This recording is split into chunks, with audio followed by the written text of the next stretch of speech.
first stop. I don't know if you've heard any of his when he goes in. So what he would do is go into college campuses and deal with questions, and oftentimes you're getting students who disagree. Not to say that there aren't students. Now, he was in Utah where he had disagreement, but also a lot of agreement. It's a very Christian, religious college. 47,000 students there. A lot of students. Brigham Young is there. BYU. Anyway, so there were a lot of friendly people there, but there were college students that were asking questions. I don't think there's anybody that believes this was a college student that did this.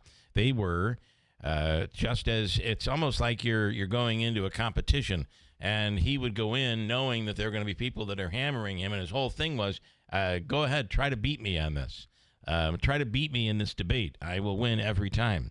And he really enjoyed that argument. And certainly the people who followed and supported him enjoyed watching the argument. So, but the thing is about this, it is shocking to me that we do not have a suspect in custody. Yeah. First one they had, and boy, we learned from Richard Jewell. If you remember the Atlanta bombings, where all of a sudden police thought they had their man, the media went wild on it. They got into his background. They basically convicted him on television and in newspapers. And then we found out he wasn't the guy. It's exactly what happened yesterday. There was what looked like an older guy who was down on the ground. He had shouted, "I know I have the right to remain silent." Well, he must be right. If he's saying that, he's got to be guilty, right? And it turns out he was, come on into the joy and craziness. Turns out he was not the guy. And then they got somebody else last night, and they had another suspect in custody. And after they interrogated that suspect, he was released. And it is, to me, is shocking that we don't have a suspect yet. And I have our guest host Tim Reed making his way in through the parking lot. Oh yes, beating off the fans. It's not easy. The fan. It's not the fan. Stefan was out there beating him down. Are you as surprised as I am that we're waking up this morning and they still don't have a suspect? They say they may have someone of interest, but they don't have that person. Right, exactly. I guess I'm not. I mean, look how long it took us to find Mangione's killer. I mean, that didn't happen right away, and that happened on a crowded street in New York City. Right. I am kind of surprised that law enforcement has a tendency to hold things back until they finally know. They do. And it, for whatever reason, it seems like they were dumping out a lot of information that, in fact, was incorrect. I kind of felt when the local police department came on and said, well, we've got 6 people here on this large campus of 47,000 students. I felt very bad. So I watched the press conference, and I felt very badly for the college security guy that got thrown up in front of it. And I could tell at one point in time, the governor was like, well, there's just got to be one more question. Yeah. I thought that you could see him trying to inch in. Exactly. Make his way get in there. in. Well, that's enough of that. I'll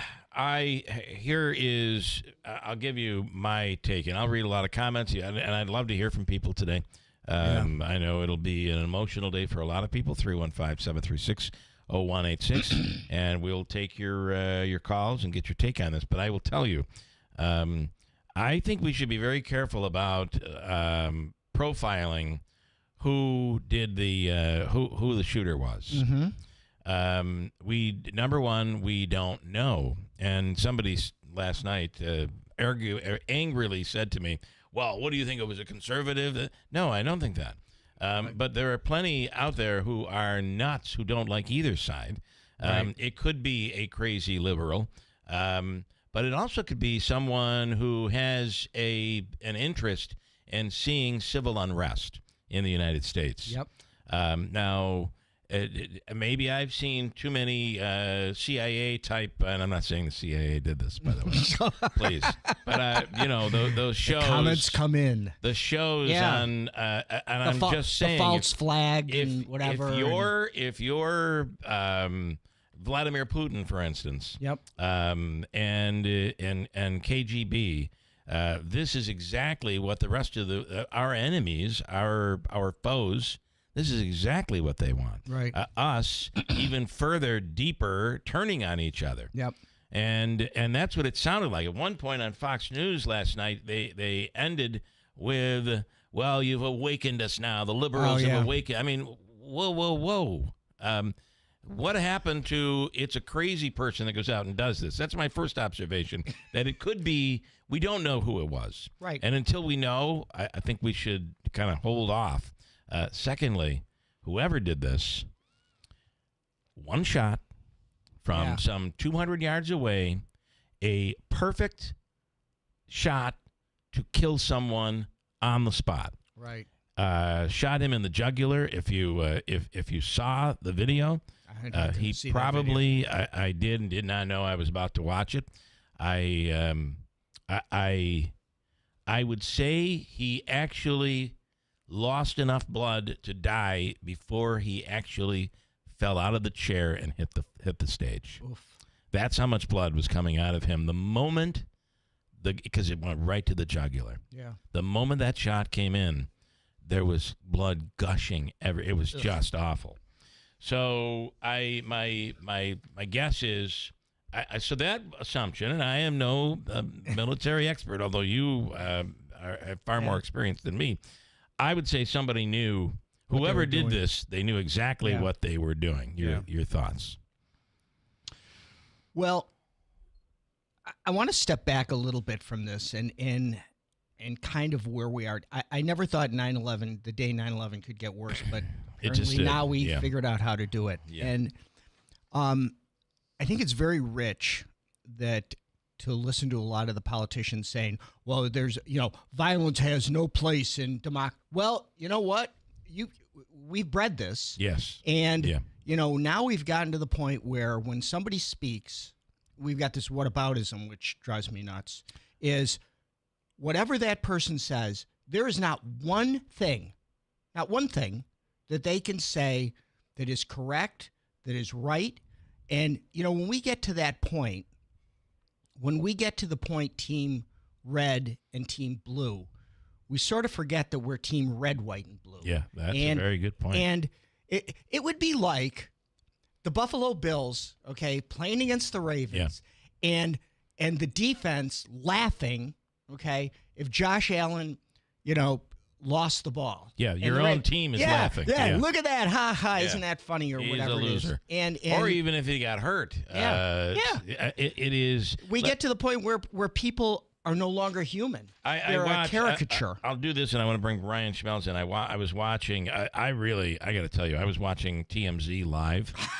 Holy moly. This was incredibly intriguing because what they apparently do is like a live voyeurism type show as they're preparing for their show, and they do this apparently every day. They go live during this. And you have that Harvey from TMZ who's distraught because he was at Bobby Kennedy's shooting. Mm-hmm. He was at the hotel when that happened in the 60s. He's distraught over this, and just as you're saying, Americans are turning on Americans here. And then there was a conservative young guy who began yelling at him when he said we all have to tap down the rhetoric. And he said, no, the liberals have to do it. And that argument started, it was right in studio. It was really something to watch.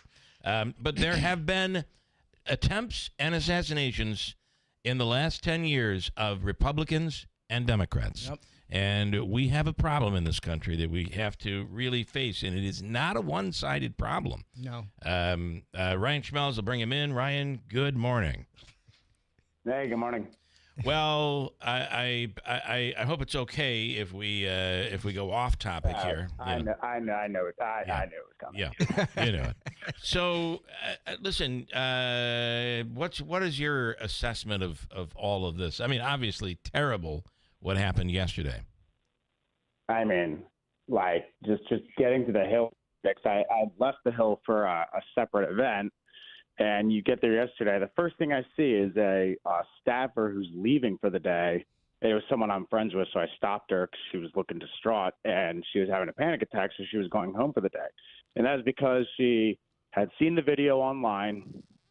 She had also seen the full video of what happened to that young Ukrainian woman in North Carolina, and she had just had enough. And I think there's a lot of people on the Hill who've had enough. I mean, this is a place that is extremely tense right now. You saw it happen on the floor yesterday where people were screaming at one another. Yeah.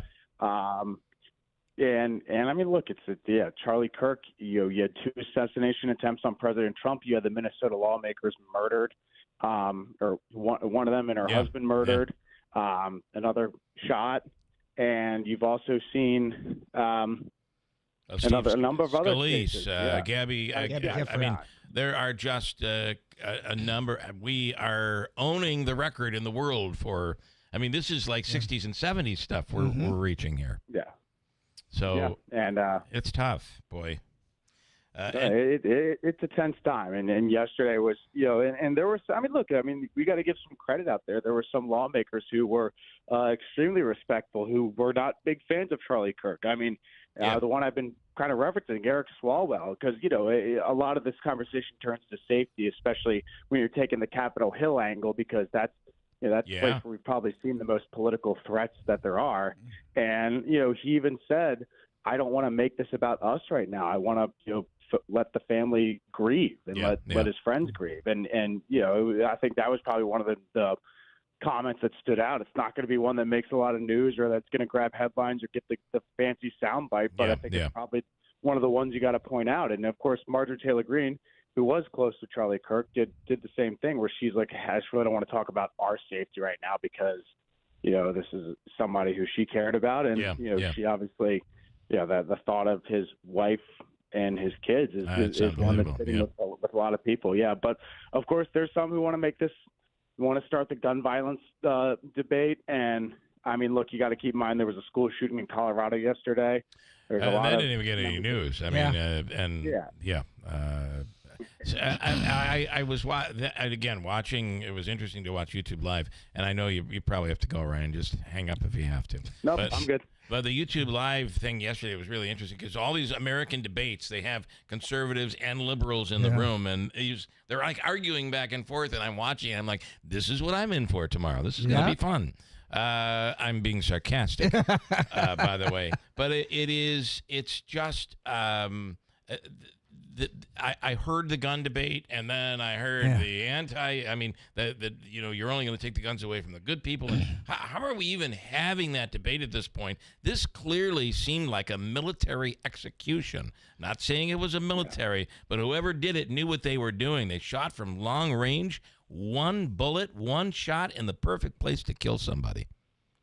Yeah, I mean, you saw that what appears to be a very innocent bystander get accused of this yesterday, where he was tackled to the ground, and obviously his face was plastered everywhere. Yep. And that's something to consider, and just but the debate probably should happen. I mean, that's what Charlie Kirk was all about, was the debate happening, and doing it in a respectful manner and engaging in public discourse. That's what we are supposed to do. Debate is supposed to be normal in this country, but it's what happens after the debate, or how the debate spills over into social media or into our lives outside of politics. So that's where the problem is. I mean, you see bipartisanship all the time here, and you see people on the other side of the aisle getting along.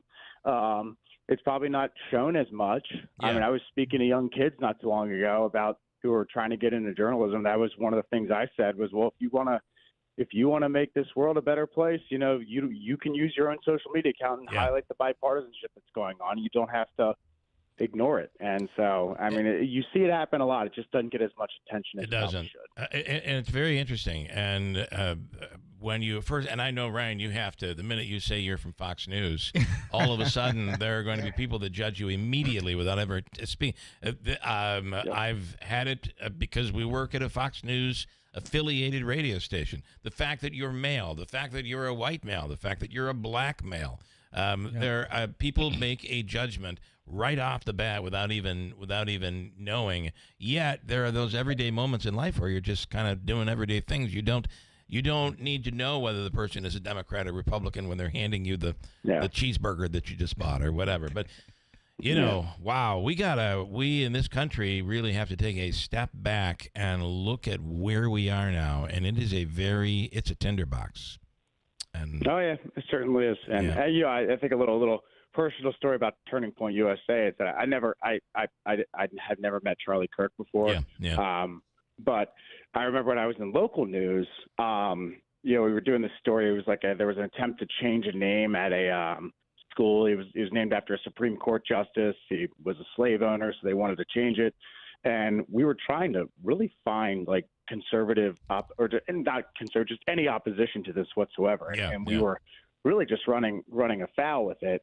And so I reached out to Turning Point USA because it did involve a college campus. Yeah. And I mean, they got back to me within 2 hours. It was pretty impressive. And that was a story we've been working on for a long time. We'd gone through all these loopholes all these different ways of getting, some opposition, and Turning Point USA was just the easiest people to work with possible in that situation. It was something certainly notable, and I think it kind of shows that Kirk's commitment to kind of the civil discourse, or just being at the forefront of the debate. And not being afraid of being a part of the debate, right? Look what he created in 13 or 14 years. Yeah. It's just unbelievable. No college education. None. He was a college dropout, and it's just, wow. All right, Ryan, we appreciate the conversation, and have a great day there, and the best you can in D.C. I appreciate it, guys. Thank you. Thanks. Ryan Schmelz from Fox News Radio. Quick break. We'll come back. Tim Reed is in. Tim has you have a lot of military experience, and you've seen things that you can't unsee. Correct. And we kind of did that right on. And the other thing is, you grew and you were in the military at a time when this country was in. There was civil unrest, somewhat anti-military. And anti-military. So and I remember. I want to ask you this question. And don't give me the answer yet. Okay. I'm going to take a break. I need time to think. You'll need time to think.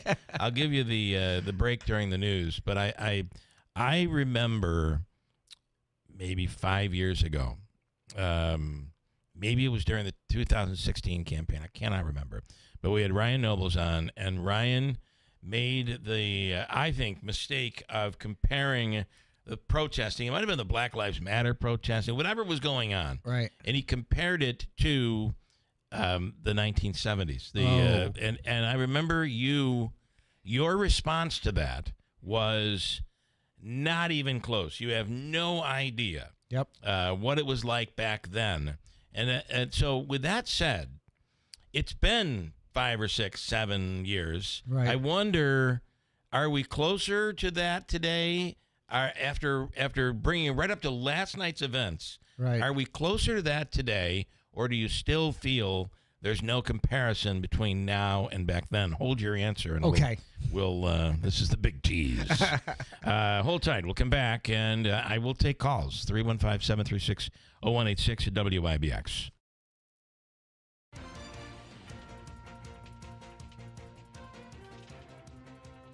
Here's the latest from the WIBX newsroom. I'm Doug Callan. Events around the region today will be honoring people who lost their lives in the September 11th terror attack 24 years ago. Thousands were killed in New York City, Washington, D.C., and also Shanksville, Pennsylvania.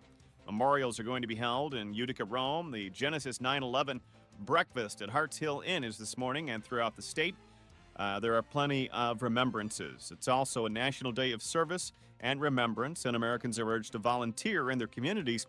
Meanwhile, many around the country are in the midst of mourning for conservative Charlie Kirk, who was shot and killed by a sniper in Utah yesterday. State police have announced arrests in the smash and grab incident that started with stolen vehicles in Utica, traveled to Destiny USA in Syracuse, back to Marcy, where schools were on a lockout at Whitesboro when 3 men were on the loose after a chase on the thruway. Police have arrested a 17-year-old and 18-year-old, both juveniles from Utica, plus 20-year-old Osmond U. Burrow of Utica. All three face several charges, including criminal possession of stolen property and criminal mischief. The incident resulted in a large manhunt Tuesday involving several police agencies. Ilion police arrested an 18-year-old male at Pathways School in the village after a threat of conducting a shooting at the school. The suspect resisted arrest, according to police, and injured 2 officers during the apprehension. He's being held at the Herkimer County Correctional Facility on several charges. A ribbon cutting for Art Space Lofts on Broad Street in Utica was held on Wednesday. 32 of the 43 loft apartments are reserved for artists through Munson. Applications are now being accepted. Tickets have already sold out for Hamilton College's Great Name Series, featuring Broadway and Hamilton star and Hamilton creator Lin-Manuel Miranda. Tickets became available at 9 a.m. yesterday and sold out quickly. The event is at the Margaret Bundy Fieldhouse at Hamilton College Monday, September 29th at 7 p.m. And that is the latest. I'm Doug Callan for WIBX 950 and 92.3 FM.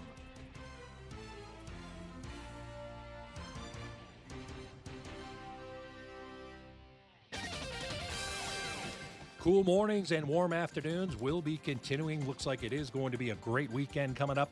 This morning, clear, sunshine this afternoon, close to 80. Tonight, mainly clear, upper 40s. In the North Country, it'll be a little bit cooler. Some fog may settle in by tomorrow morning, then sunshine mid-70s. Looks like the next chance of showers rolls in here Sunday afternoon. I'm Ray Stajik at the Weather Channel on WIBX, 950 AM and 92.3 FM. Currently, it is partly cloudy. As Ray says, some really nice weather coming our way in the next couple of days. Currently, 48, partly cloudy. Coming up, we'll get Tim's answer and Tanya Powers from Fox News Radio coming up at WIBX. Hi folks, this is Rob Hilton. Your family is your greatest treasure. Is your estate plan ready to protect them when it matters most? At Hilton Estate and Elder Law, we understand the importance of getting it right. That's why we offer a free review of your current plan. Together we'll assess it and provide honest feedback to ensure it truly works. No cost, no obligation, just confidence and peace of mind. Let's prepare for the future together. Schedule a free review today. Hilton, you know the name, they know the law. Hi, I'm Lisa, owner of Fit Body Boot Camp in Clinton and Whitesboro. I couldn't be prouder of our amazing members. Take a listen. My name is Savannah Malerva, and I'm from Westmoreland, New York. Results-wise, from my last set of measurements, I've lost about 15 pounds. I've lost about 17 inches between legs, waist, chest, all of the parts. I've also gained a lot of energy in my daily life. I'm a school teacher. I teach K-6 math intervention full-time, and I go from the beginning of my day at 5:15 in the morning all the way to 3 o'clock at the last bell and still have enough to keep going and jumping around my classroom like crazy all the time. So this has helped increase my mental endurance in every single way. I feel like I handle a lot of challenges in the gym and outside of the gym, and I feel like I have the people around me and also the mental capacity to support all of those things at the same time. And that has developed a lot more because of Clinton Fit Body. If you're waiting for a sign, this is it. The time is now to live your best life at Fit Body Boot Camp. Here's a tale of Becky. Didn't know what to do with new meds prescribed and no real cost clue. She squinted at prices, that can't be right.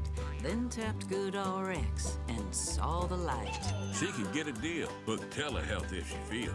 Learn about those meds without any stress. That one little app does all the rest. Even my horse downloaded it. Dang, save time and money on prescriptions. Check GoodRx. GoodRx is not insurance. This is Joe Cordell of Cordell & Cordell. Serving in the military requires great sacrifices, not just for one's country, but also for one's family. Not surprisingly, divorce for soldiers is especially difficult, and it raises a number of challenges that are peculiar to military divorce, things such as deployments, relocation, retirement benefits. These issues can be complicated. So if you're a soldier facing such challenges, go to CordellCordell.com. 518-554-0000, 100 Great Oaks, Albany. Celebrating 100 years. This is Keeler. WIBX 950 and 92.3 FM. Now back to the Keeler Show. All right, I want to get a brief update on 9/11. Today, of course, is the 24th anniversary of 9/11, and as Tim Reed said, if we as Americans, we can always find a way to make things just a little bit worse, and we have on this anniversary. Tanya Powers, good morning. Of course, a lot of talk today about Charlie Kirk today, Tanya, and here we are. It's 9/11. Yes, it is a somber day, and this is the 24th year since it happened. Yeah. A lot of things will be going. We have plenty of events that are scheduled for today here in this area, and of course, New York is the epicenter of 9/11 memorials, which will be happening today. Yes, as a matter of fact, I'm down here right now at Ground Zero. I'm standing just across the street from the memorial pools. All that area is closed today to the public until 3 o'clock this afternoon. This is a day strictly for, survivors, families, first responders. Those are the people who are allowed on the Memorial Plaza today, all day until 3 o'clock. This is it's a somber occasion every year. It always gets me. I mean, I've covered this numerous times, and it is one of those things that you don't ever forget how it sounds during the moment of silence. New York is never that quiet, and when the moments of silence happen and that bell rings, there's literally nothing else you can hear except the rush of the water that are in the memorial, the memorial pool. That's literally all you can hear. It's one of the most amazing sounds ever. Yeah, and that pool, there are two on signifying each of the towers, is really incredible. The symbolism that just the flowing of the water and the symbolism is incredible. It really is. I mean, it also, if we're not ever down here when the towers are standing, it gives you a really good idea of the footprint of them. It gives you an idea of how massive these things actually were. Just, the square footage of the ground. And then you can't help it, but you look up. It's like a natural reflex action. When you look at the pools and you see the enormity of it, you can't help but just look up and wonder, geez, those things were big. Yeah. Tanya, one of the things that I think is incredibly moving is, having the people that come up there and start reading off the names, that these were real human beings, oftentimes relatives that are doing it or whatever it is. It's almost numbing in a way in regards to when you just, hear these, 3,400 names or whatever it is. It's just incredible. It really is. I just passed by the area where the readers of the names, are lining up and checking in.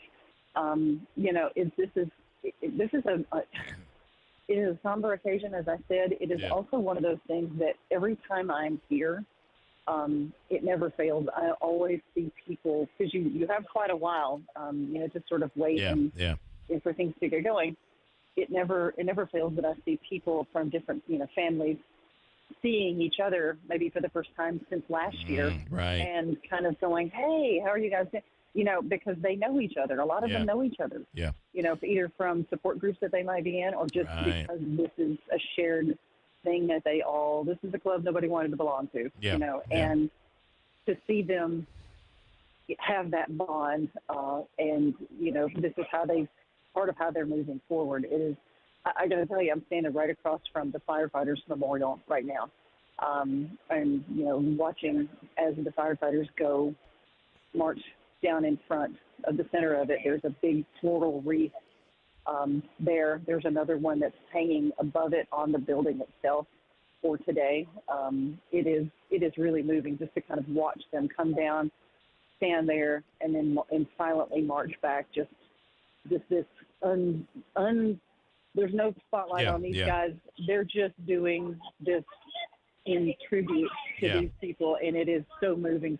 I'm just standing here watching. Nobody else is around. I'm just watching them do this, and it's just they're paying tribute, and it's just something. Wow. Tanya, we appreciate the update. We get, I believe, every year from you from Ground Zero, 9/11, the memorial, and if people have not been, it is a trip. We are so close. For God's sakes, we're less than 4 hours away. 3 hours when I drive.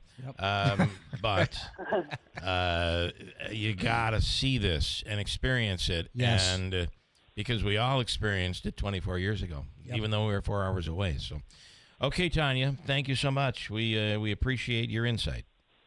Absolutely. Thanks for having me on. Okay, thanks. Tanya J. Powers from Fox News. All right, quickly, your answer. Is there a comparison between what is going? Because I heard the first comparison yesterday where they said in terms of numbers, the number of political shootings and assassination attempts on both Republicans and Democrats for political reasons has now, when you start with Scalise and move through January 6th, move through the attacks on attempts on President Trump when he was then candidate Trump, that the numbers actually are similar to the 1970s. Your thoughts?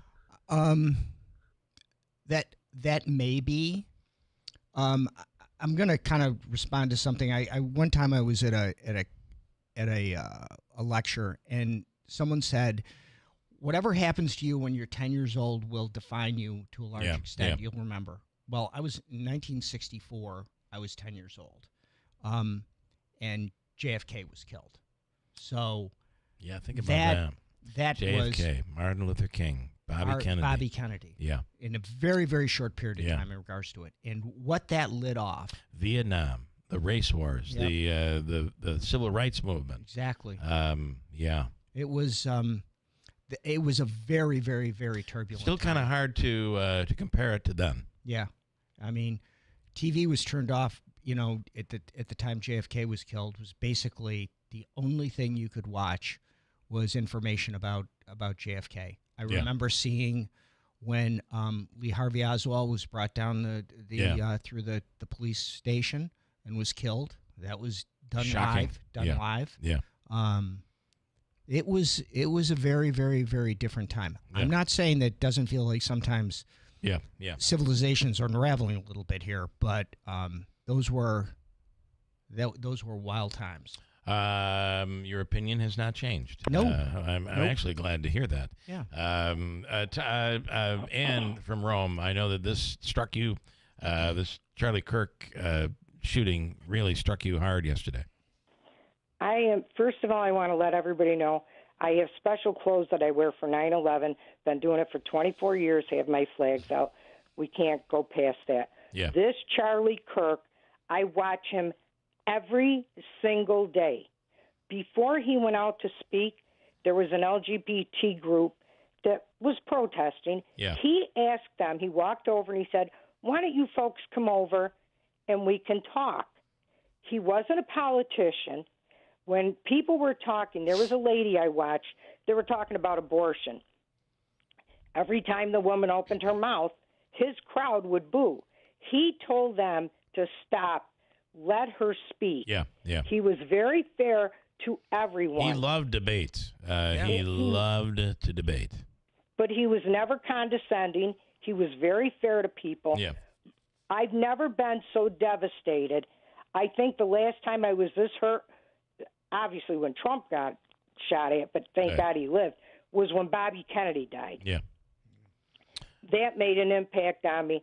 I can't believe right away the Odd Squad, the leader AOC starts with gun control. It's not the gun, it's the person. Now the guy that killed that young lady, when he walked off and said, I killed a white woman, they're not saying anything about that. Are they going to take knives away? People are getting run over with cars. They're going to take the cars away? Yeah. Get these people that are mental institutions. I am almost to the news, but listen, I hope we can get the gun debate out of this. It really doesn't belong in this right now. This was a military-style execution.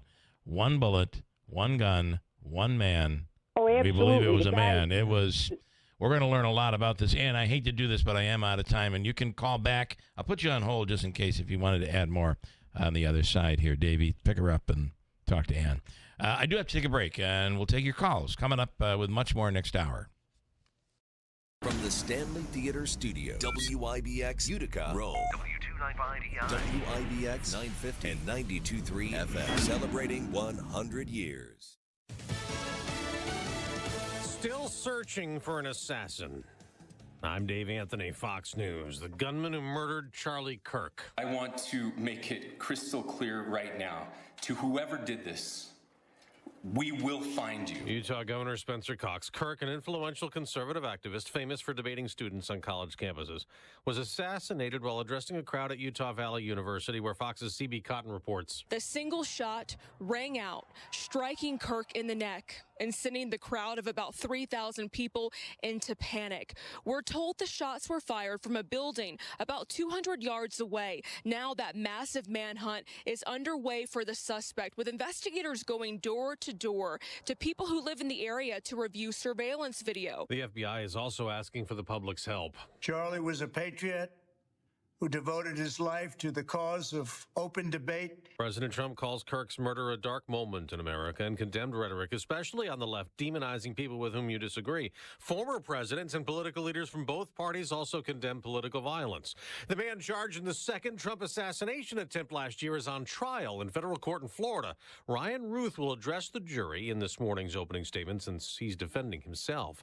There was also a shooting yesterday at Evergreen High School in Colorado. This community's always felt really safe to us, and a student shot two classmates, then himself. He later died. One of the victims is still in critical condition. Today marks 24 years since 9/11, when terrorists crashed hijacked planes, killing nearly 3,000 people. From New York's World Trade Center to the Pentagon. There were intense fires following the aircraft's impact into the building. And Shanksville, Pennsylvania, where United Flight 93 crashed. The only thing you could see was a big gouge in the earth and some broken trees. The impact of that day remains. That's Kevin Uretsky. America's listening to Fox News.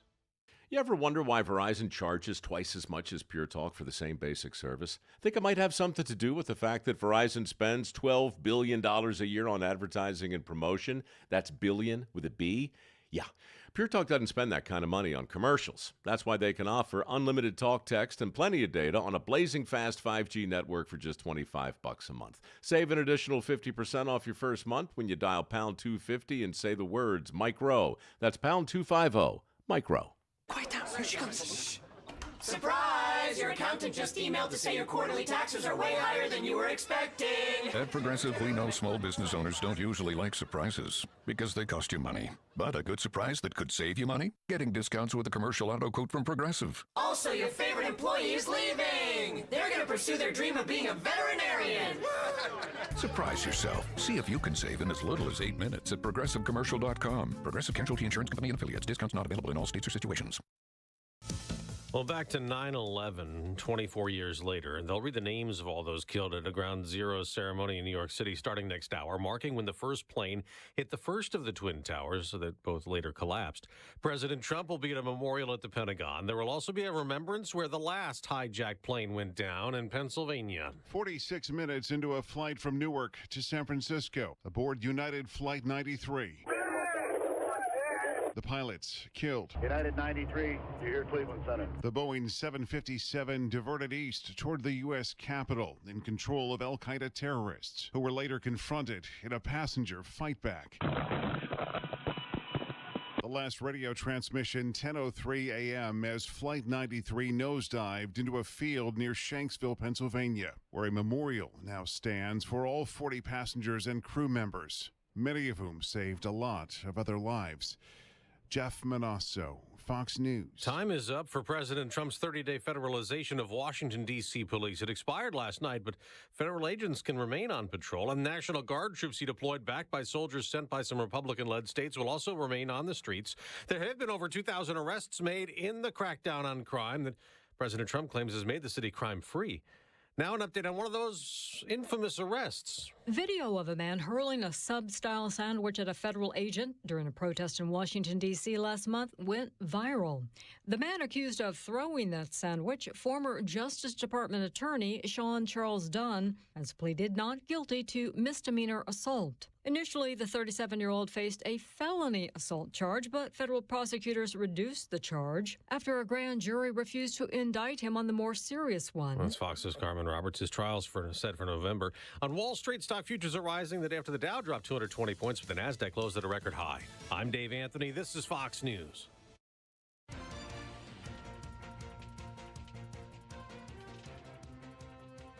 Here's the latest from the WIBX newsroom. I'm Doug Callan. Events around the region today will be honoring people who lost their lives in the September 11th terror attack 24 years ago. Thousands were killed in New York City, Washington, D.C., and also Shanksville, Pennsylvania.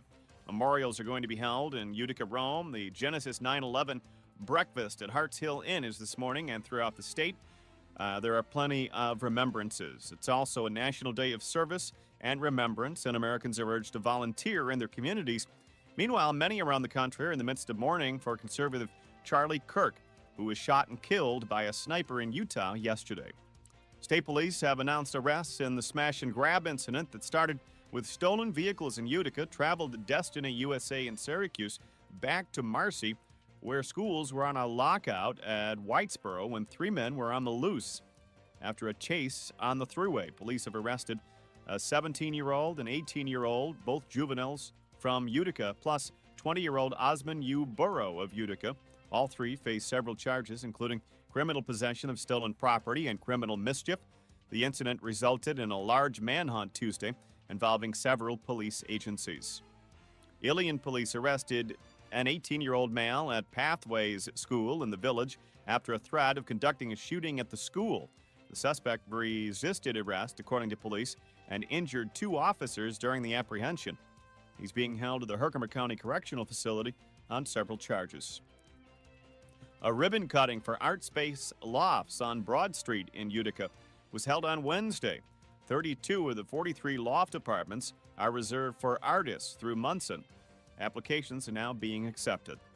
Tickets have already sold out for Hamilton College's Great Name Series, featuring Broadway and Hamilton star and Hamilton creator Lin-Manuel Miranda. Tickets became available at 9 a.m. yesterday and sold out quickly. The event is at the Margaret Bundy Fieldhouse at Hamilton College Monday, September 29th at 7 p.m. More details are being released about a Syracuse City School District teacher accused of rape. The district says 54-year-old Lansing Dimone taught students at Salem Heights Elementary School and the STEAM at Dr. King School. Dimone joined the district in 2019 and worked as a visual coordinator for the Pride of Syracuse City Schools marching band. It's alleged Dimone sexually assaulted a 16-year-old boy, and authorities say the incident happened off school grounds. It's unknown if the victim was a student in the district. And the final concert of the 2025 season is taking place at a popular Syracuse upstate New York venue tonight. Papa Roach, scheduled to perform at the Empower Federal Credit Union Amphitheater at Lakeview for a show that's going to begin at 7 p.m. The band is known for several smash hit songs like Last Resort, Scars, Getting Away with Murder, and will be joined by special guest Rise Against. Seats are still available and can be purchased through Live Nation. In sports, the Mets suffered their 5th straight loss after being blown out by the Phillies 11-3 in Philadelphia. Clay Holmes was charged with a loss, and Juan Soto went deep with his 39th home run of the year. New York is 3rd in the National League wild card and wrap up their 4-game set tonight in Philadelphia. The Yankees blown out by the Detroit Tigers 11-1 from the Bronx. Carlos Rodon suffered the loss after allowing 2 runs on 5 hits and a walk. New York is tied atop the American League wild card and will close out its 3-game set tonight. Week 3 of college football season starts tonight. Syracuse is 1-1 and will host Colgate Friday night. UConn is 1-1, visits Delaware Saturday afternoon. Hamilton College opens up its season at 1:30 Saturday at home. And Utica College's, Utica University's Believe Bowl home opener is Saturday night, 6 p.m. at Gaetano Field. The Liberty have won final tune-up before the start of the postseason. New York is visiting the Chicago Sky tonight. The Libs have clinched the 5th seed and will take on the Phoenix Mercury in the first round. And that is the latest. I'm Doug Callan for WIBX 950 and 92.3 FM.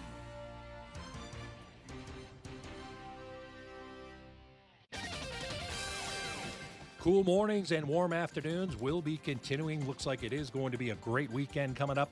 This morning, clear, sunshine this afternoon, close to 80. Tonight, mainly clear, upper 40s. In the North Country, it'll be a little bit cooler. Some fog may settle in by tomorrow morning, then sunshine mid-70s. Looks like the next chance of showers rolls in here Sunday afternoon. I'm Ray Stajik at the Weather Channel on WIBX, 950 AM and 92.3 FM. Currently, we're at, 58 degrees at WIBX. Tim Reed is in this morning. I have a couple of comments I'll get to here. If all you'd like. Positivity. All positive. This 9/11, Donna, I was listening to you at work when the first plane hit and you announced it. The first thing out of my mouth was, we are under attack. My coworkers laughed and said I was crazy. We turned the TV on, and then the second plane hit. They stood looking at me and simultaneously said, holy blank. Yep.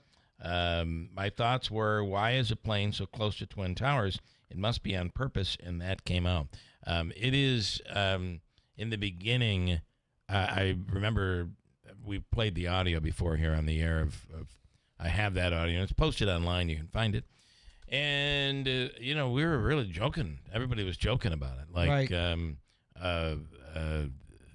you thought it was somebody, a little plane, or I remember Matt Lauer sitting there saying they thought it was a Piper Cub or something like that. It wasn't that we were joking, but it was that type of show. Right. And then you saw the video and you're like, that's a passenger, that's a huge plane. Right.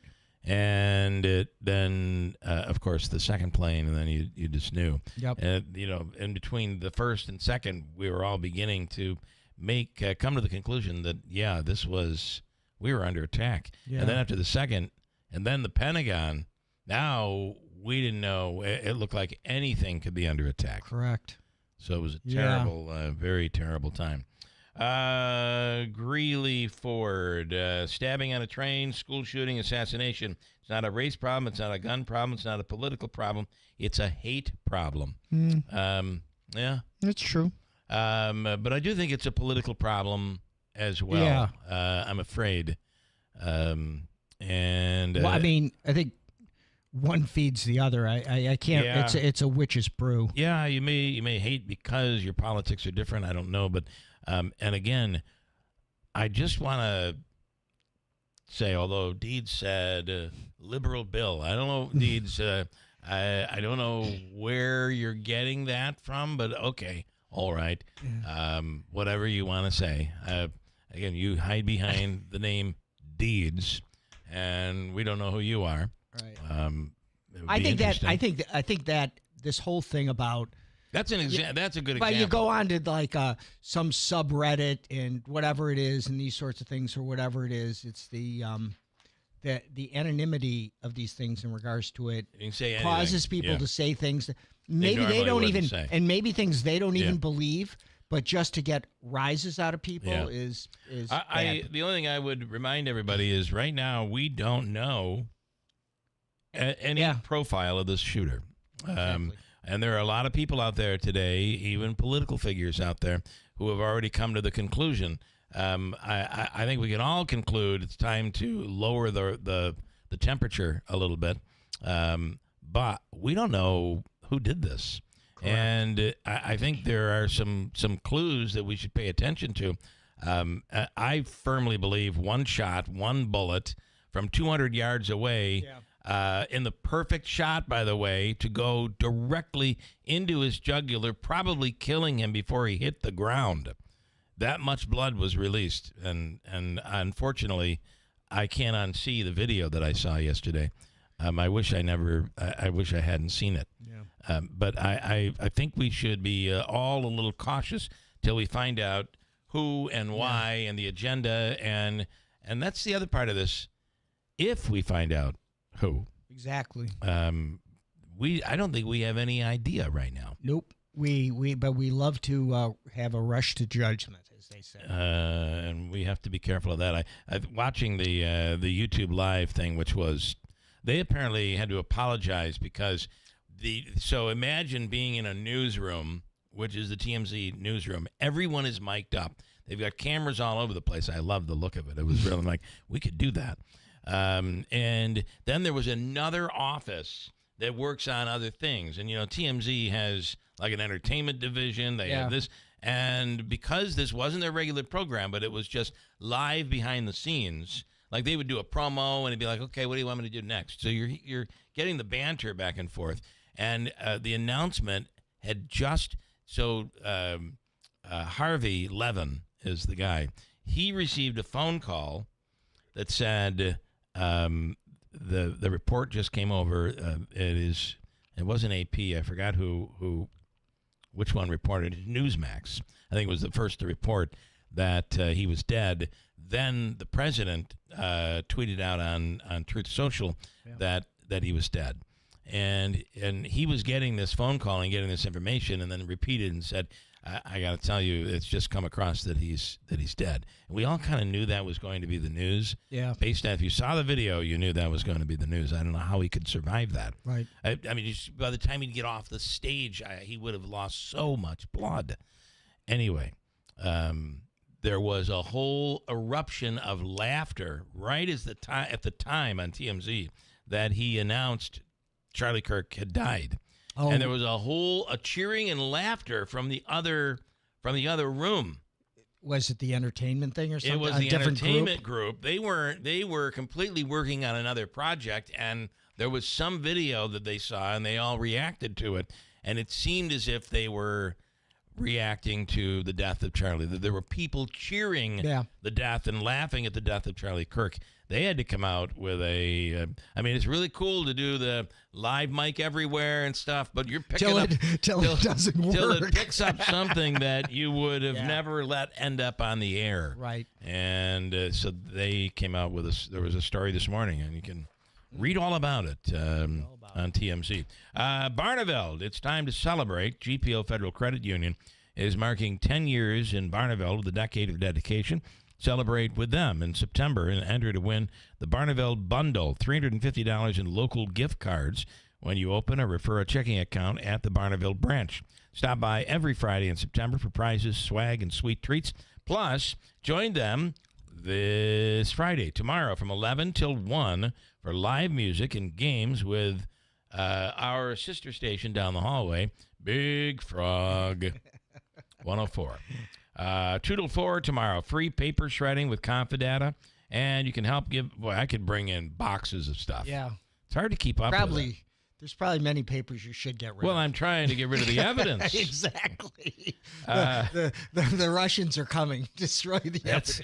We're going to Confidata. Burn it. Help them give back. Donate canned goods all month long at the branch for Foothills Rural Community Ministry. And a thank you to Barneveld for 10 amazing years with GPO. And let's celebrate together, they say. Visit gpofcu.com for full details. GPO Federal Credit Union, committed to excellence. Membership eligibility required. NCUA insured. Entry in the contest is based on opening a checking account. See Bridge for full details. Contest ends September 30th, 2025. And one more thing I want to remind people about, and this is important here in the month of September. If your home or apartment building or apartment it was built before 1978, there's a very good chance it's filled with lead. Paint, lead pipes, lead this, that, and everything else. Yep. And just the friction alone of opening and closing a door or a window puts that in the air. That's where a lot of this stuff comes from. That is why it needs to be dealt with. Kids, especially at an early age, can have problems with brain development, nervous system, speech, hearing, learning, and behavior because of lead poisoning. Kids ages 1 to 2 should be tested. Go to leadfreemv.org. Call 315-724-4197. Leadsafeutica.com is a website to look at as well. And up to $30,000 per unit for landlords, property owners, up to $30,000 per unit to remove the lead in the home. Yeah. Could be there for you, and just call them. 315-724-4197. Hi, folks. This is Rob Hilton. Your family is your greatest treasure. Is your estate plan ready to protect them when it matters most? At Hilton Estate and Elder Law, we understand the importance of getting it right.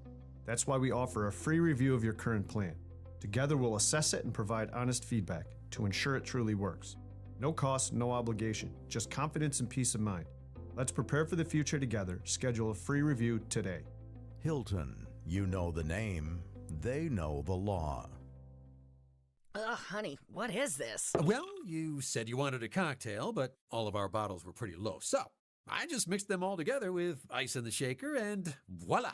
I call it the Desperado. What do you think? Well, you nailed the name. It tastes like desperation in a glass. No good? Oh, honey, we need Breamers. Fast. I really don't want to run out right now. You don't have to. Anyone can get Breamers delivered right away with DoorDash or Instacart. Even just one bottle? Yep, but we live close enough and we want to stock up, so we can order direct at BreamersWineandLiquor.com. Ooh, we can get free delivery with our first order on their mobile app. So many delivery options. Talk about convenience, huh? Bremer's Wine and Liquor, Commercial Drive, New Hartford. Delivering the biggest selection, the lowest prices, and the ultimate in convenience. Okay, try this. Now that's more like it. What do you call this one? The Bremer's Breeze, because delivery from Bremer's makes it a breeze. Yeah. Nailed the name again. Hey, if you have ugly yellow toe fungus, you gotta hear about the secret 2-minute trick that I found for my husband. It works from both the inside and the outside. Thousands of people are using it to get rid of their toe fungus. You can check it out at crystalflush.com. Jake started off with a small spot on his big toe and then it spread and got really bad. His toes were nasty. It was so embarrassing. He was afraid to take his socks off. He hid his yellow and crumbly toes from everyone. He tried everything to get rid of it. Nothing helped. And then we found crystalflush.com. It was the only thing that worked. In just a few weeks, his toes looked amazing. He's now walking around barefoot again. You guys need to try this. I'm telling you, this stuff is different. It's not sold in stores, but go check it out at crystalflush.com. They'll even let you try it risk-free so you have nothing to lose. But whatever you do, don't let it get worse. You don't have to live with this anymore. Go check it out now. Just click over to crystalflush.com. Hi, I'm Phil DiGiorgio. Planning for the future isn't always easy, but protecting what you've worked so hard for is important. The DiGiorgio Law Firm invites you to a free estate planning and asset protection workshop to be held on September 18th, 5:30 to 6:30 p.m. at the DiGiorgio Law Firm offices at 258 Genesee Street, Utica, New York. Seats are limited, so call 315-732-3155 to reserve your spot. At this free workshop, you'll learn how to use trusts to preserve your home and assets from the high costs of long-term care, how to safeguard inheritances for loved ones receiving public benefits, and discover techniques to help you access Medicaid benefits for home care or nursing home costs without spending your assets down to zero. Take control of your legacy. You can't take it with you, but you can decide where it goes. Call the DiGiorgio Law Firm today at 315-732-3155 to RSVP for the workshop or to schedule your own consultation. Again, that's 315-732-3155. The DiGiorgio Law Firm. Start protecting your hard-earned assets now. Don't overpay for your next mattress. Take advantage of Mattress Express's guaranteed lowest price program. Bring in any locally advertised price on a mattress we carry, and we will beat the price. Go to mattressexpressny.com. He digs, he turns, he dives. It is a touchdown. It is a touchdown. The NFL is on Westwood One. Uncorks a deep ball downfield into the end zone. A crowd is there, and it is caught. Touchdown! Miraculous! The NFL plays here all season long on WIBX 950 and 92.3 FM.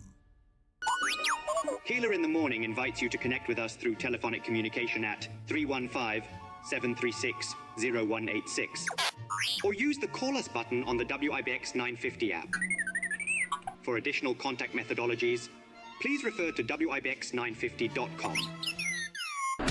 WIBX. This is Keeler. WIBX 950 and 92.3 FM. Now back to the Keeler Show. Okay, on the Charlie Kirk issue. This is... hold on, I don't know who's actually sending this comment. And Tim, I want your opinion on this. Maybe it's thanks. John. Drag me into your this is sinking John boat. This is John in New Hartford. That's why you're here today. Yeah, thanks. This is John in New Hartford. Bill, a 200-yard shot is not that difficult. Any deer hunter with a little experience and a scope can make that shot. It was likely a headshot or a chest shot that missed by less than a foot. There are over 1 million hunters that could have made that 200-yard shot. What do you think He's about probably that? correct. He's probably correct. Yeah. However, I mean, I gotta you say, would never do it with a handgun. You wouldn't do it with a handgun. I gotta say, you need to be able to climb up onto a building, secure yourself, and make sure no one sees you. You then need to take that shot, one shot. Right. You then need to get off the building and to get out without anyone noticing.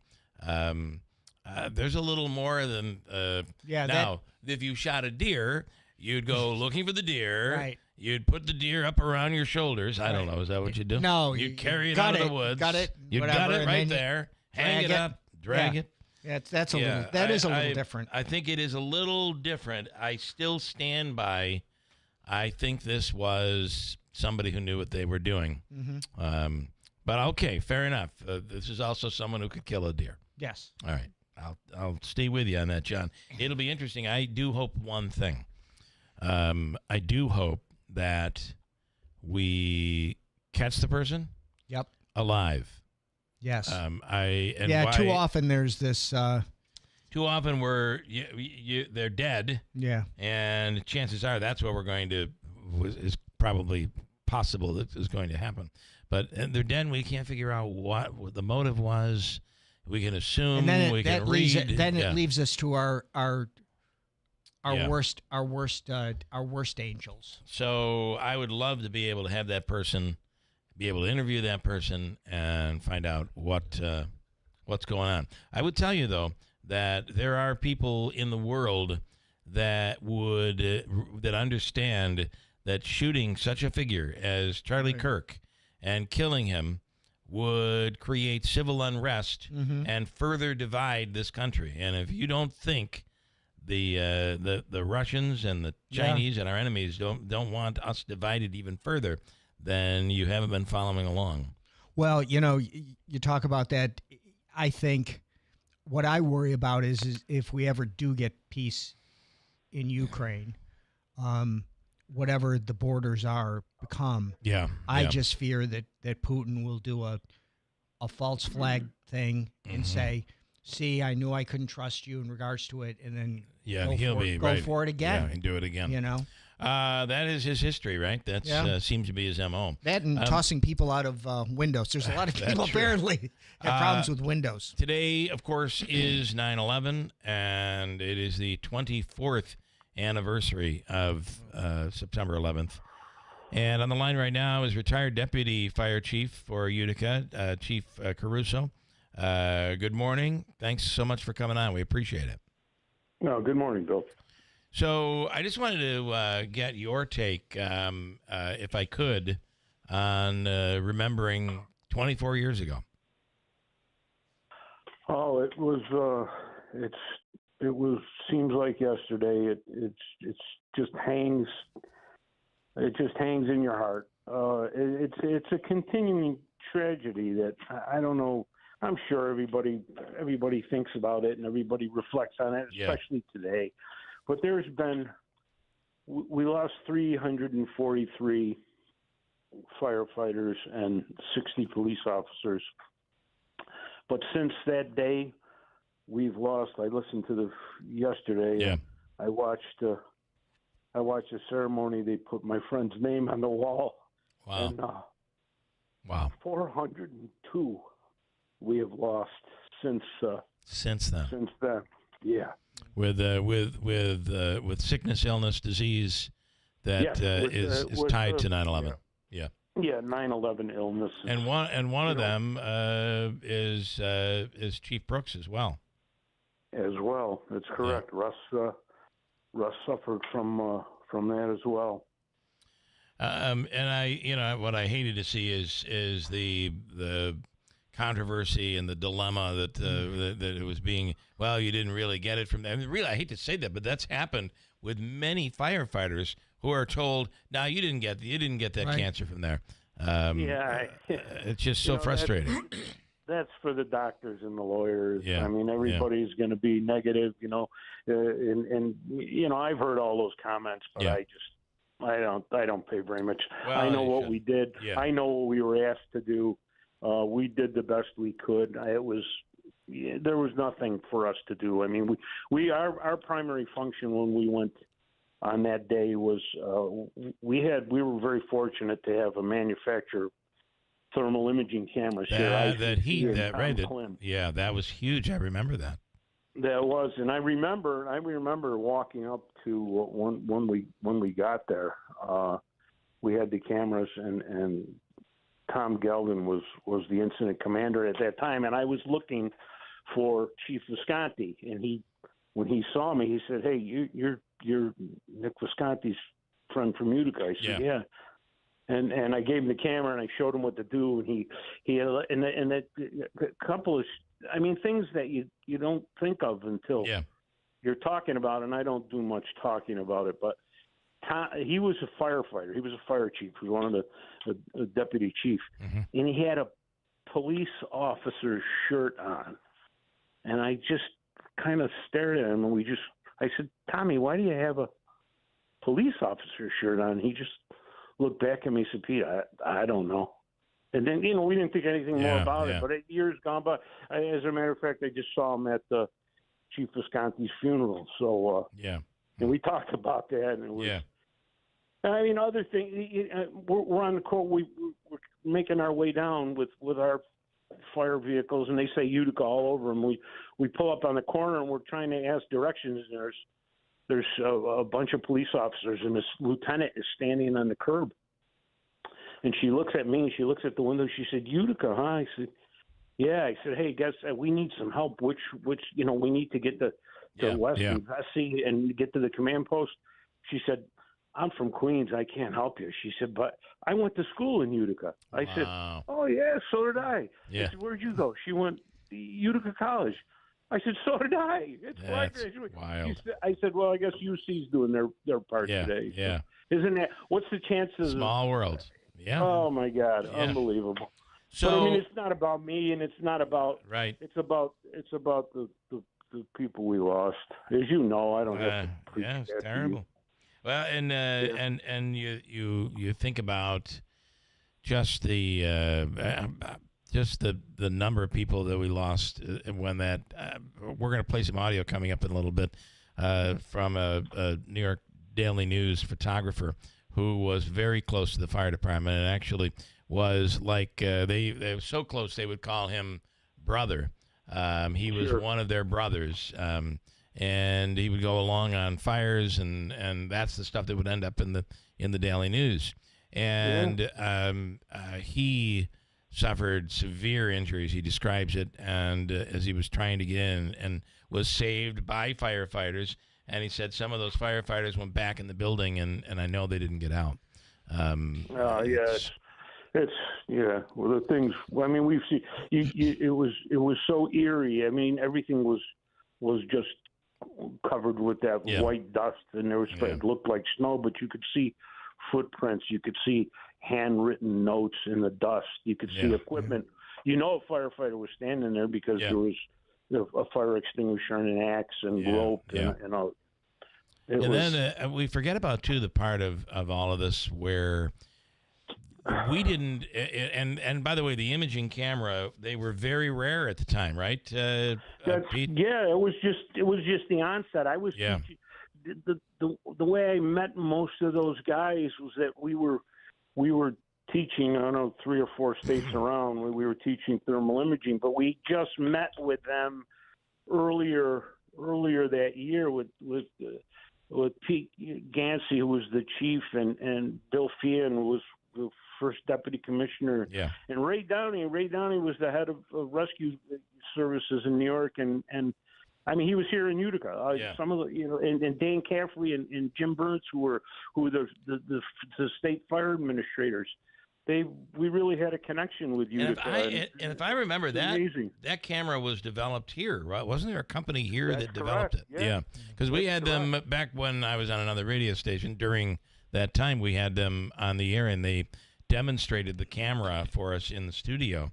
And that camera played such a role in finding people in the rubble, trying to find people who were alive. And, you know, one of the most touching things you see when you get through the memorial, 9/11 memorial, is all the signs of, if you've seen this person, please call us. We're looking for this person. I mean, so many people were missing and unidentified, and hopefully their families were hoping they didn't perish. So, listen, what you have been a part of, Pete, and all of your brothers and first responders there, boy, it's just one of the most awesome displays of public service I think we've ever seen in modern history. It's incredible. It's not, you know, and I don't mean to trivialize. I don't mean to, but it's what firefighters do. What you do. We're not thinking. I'm not thinking. I'm going in that building. I'm going in this house in Utica. Yeah. And it's on fire, and I'm going in. I'm not thinking. You don't think? I'm thinking if there's people inside, I got to get those people out. That's what I'm thinking about. Yeah. You know, and then after I come out, say, "Ooh, boy, I got lucky on that one." Yeah. But and the other thing about all of this is the bell in the firehouse doesn't stop. Yeah. Doesn't have a mute button on it. It doesn't. Right. There's no, you know, you're done from one fire and you've been working for 2.5 hours.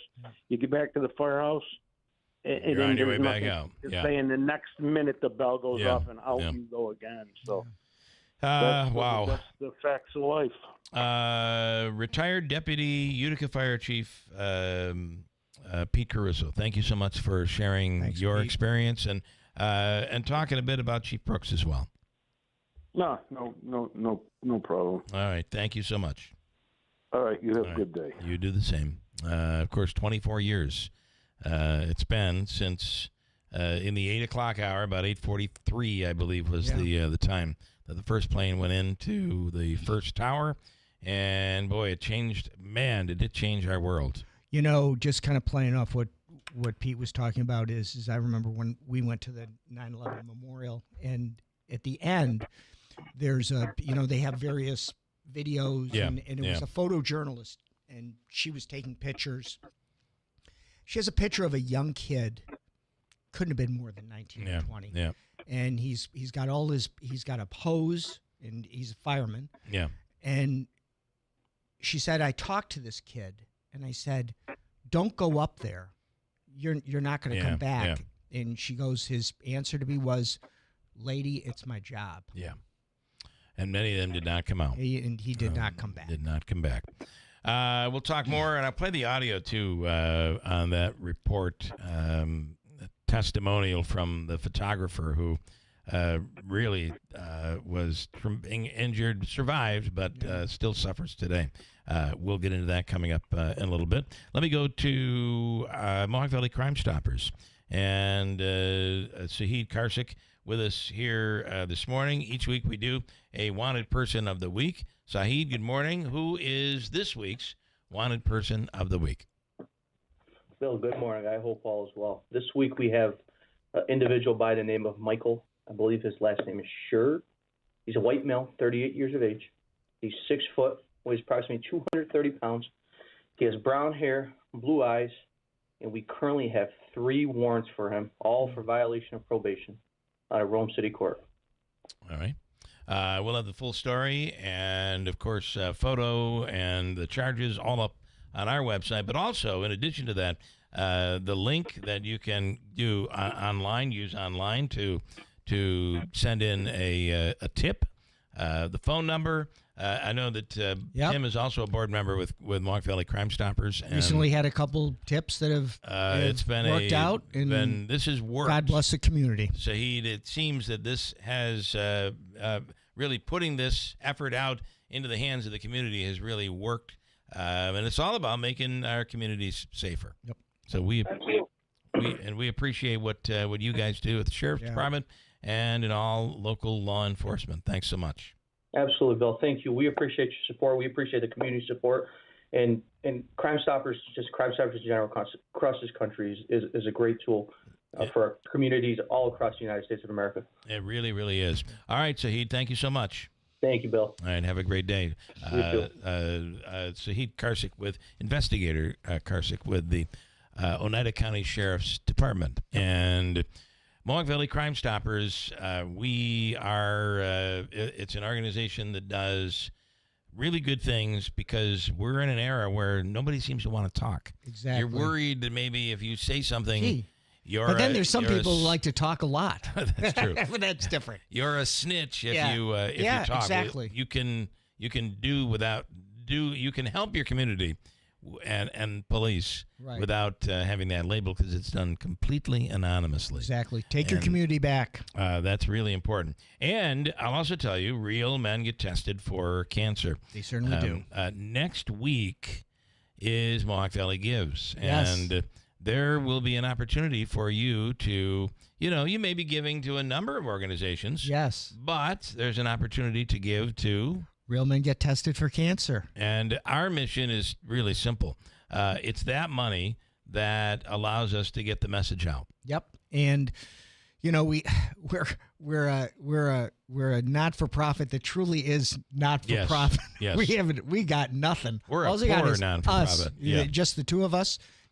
We're going to be receiving an award. I think New York maybe State Broadcast Award coming up in later this month. Second time for one of the commercials. Yeah. The idea is to reach guys who are a little bit complacent. Guys tend to be that way. I don't want to go get a colonoscopy. I don't want to get tested for. I don't need it. I'm not sick. Right. In the end, if you can catch it early, that is one of the ways that you can be treated, and it's extremely, extremely important. And we are for the most part, we've been pretty much a self-funded organization, and we ain't got no grants. We got nothing. So we would love it if you would could send us money. You know that we have no administrative costs. Zero. Bill does all the work in regards to all the production work and whatever. It's his brilliant mind that comes up with these ideas. Brilliant. Very brilliant.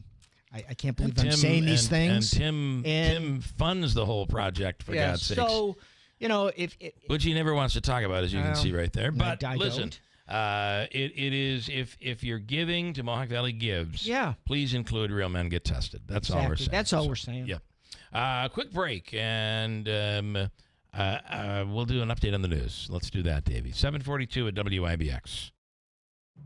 Hi, I'm Lisa, owner of Fit Body Boot Camp in Clinton and Whitesboro. I couldn't be prouder of our amazing members. Take a listen. My name is Juliana Carone, and I'm from New Hartford, New York. Clinton Fit Body Boot Camp actually found me. When I walked through the doors, I was concerned that I wouldn't be able to keep up because I am 68 years old.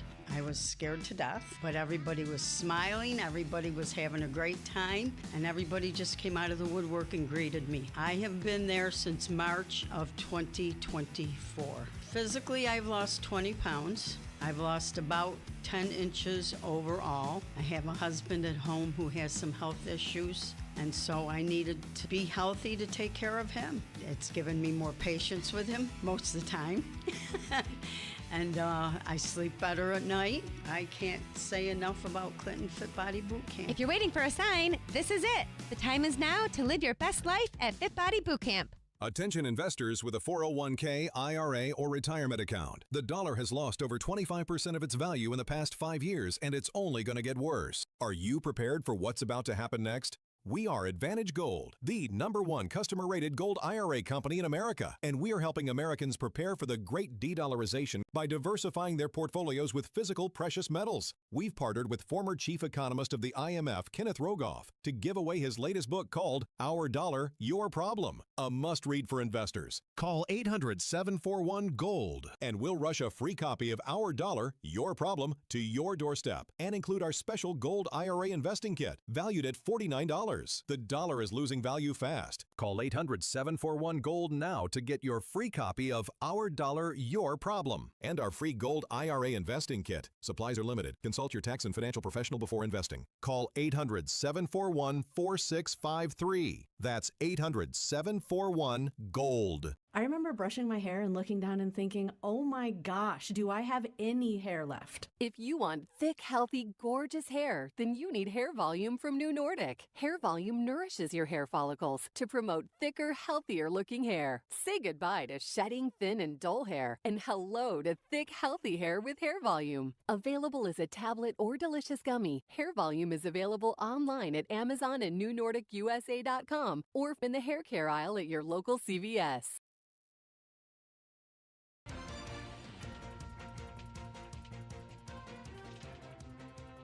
Here's the latest from the WIBX newsroom. I'm Doug Callan. Events around the region today will be honoring people who lost their lives in the September 11th terror attack 24 years ago. Thousands were killed in New York City, Washington, D.C., and also Shanksville, Pennsylvania. Memorials are going to be held in Utica, Rome. The Genesis 9/11 breakfast at Harts Hill Inn is this morning, and throughout the state, there are plenty of remembrances. It's also a national day of service and remembrance, and Americans are urged to volunteer in their communities. Meanwhile, many around the country are in the midst of mourning for conservative Charlie Kirk, who was shot and killed by a sniper in Utah yesterday. State police have announced arrests in the smash and grab incident that started with stolen vehicles in Utica, traveled to Destiny USA in Syracuse, back to Marcy, where schools were on a lockout at Whitesboro when 3 men were on the loose after a chase on the thruway. Police have arrested a 17-year-old and 18-year-old, both juveniles from Utica, plus 20-year-old Osmond U. Burrow of Utica. All 3 face several charges, including criminal possession of stolen property and criminal mischief. The incident resulted in a large manhunt Tuesday involving several police agencies. Ilion police arrested an 18-year-old male at Pathways School in the village after a threat of conducting a shooting at the school. The suspect resisted arrest, according to police, and injured 2 officers during the apprehension. He's being held at the Herkimer County Correctional Facility on several charges. A ribbon cutting for Art Space Lofts on Broad Street in Utica was held on Wednesday. 32 of the 43 loft apartments are reserved for artists through Munson. Applications are now being accepted. Tickets have already sold out for Hamilton College's Great Name Series, featuring Broadway and Hamilton star and Hamilton creator Lin-Manuel Miranda. Tickets became available at 9 a.m. yesterday and sold out quickly. The event is at the Margaret Bundy Fieldhouse at Hamilton College Monday, September 29th at 7 p.m. And that is the latest. I'm Doug Callan for WIBX 950 and 92.3 FM.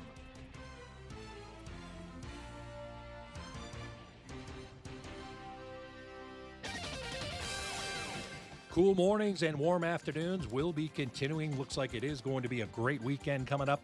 This morning, clear, sunshine this afternoon, close to 80. Tonight, mainly clear, upper 40s.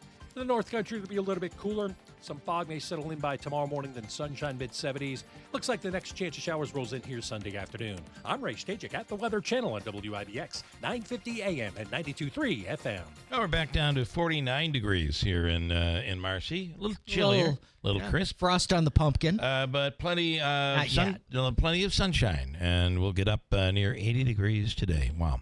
All right, Davey, Hobeca's free money question of the day. We'll keep it going today. Is worth how much money?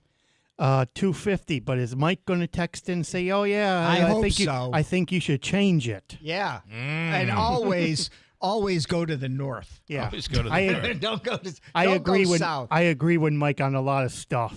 All right, $250 is where you're going. Why don't you make it $275? Okay. Yeah. All right. Easy See, man. Mike got to you. 275 is the number, and you're looking for caller number what? 7. 7th caller right now. Your chance to win from the Hobeca Law Firm. Caller 7 at 315-736-0186.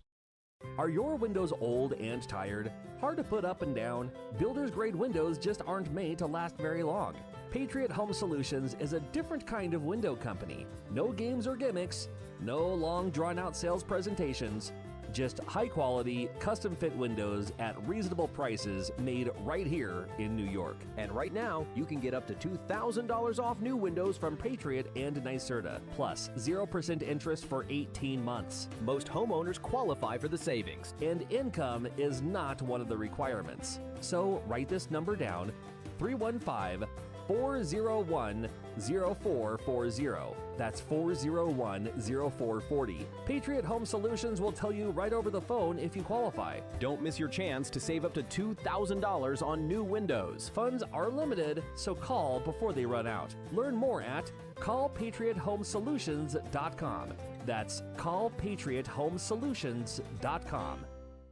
Let's set the record straight. At Utica National Insurance Group, respect is more than a principle. It's how they build trust. It means listening, acting, and standing by you every step of the way. They respect the dedication of their teammates, the partnership of their agents, and the lives of every policyholder they protect. Because when they lead with respect, they're always there when it matters most. Utica National, protecting what matters, supporting where it matters.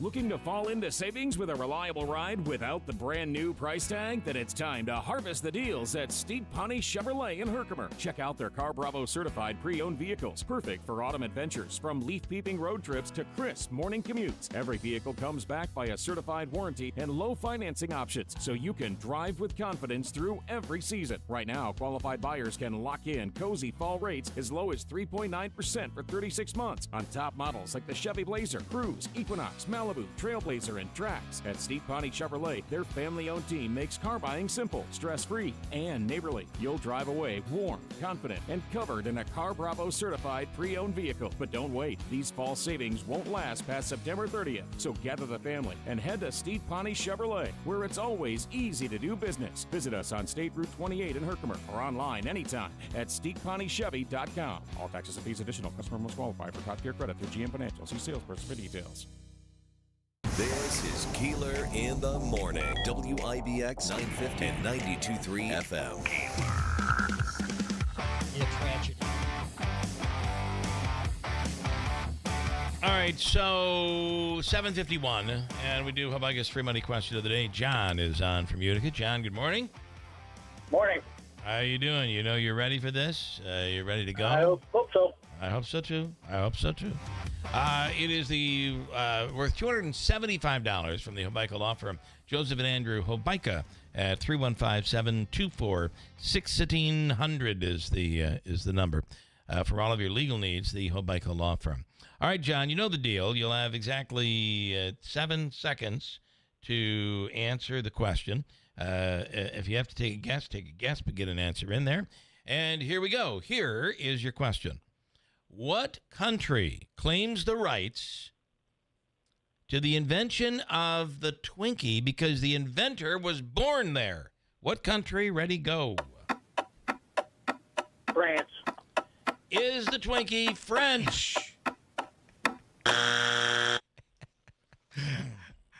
Believe me, the French are like, it is no. That was not a very good French-American accent.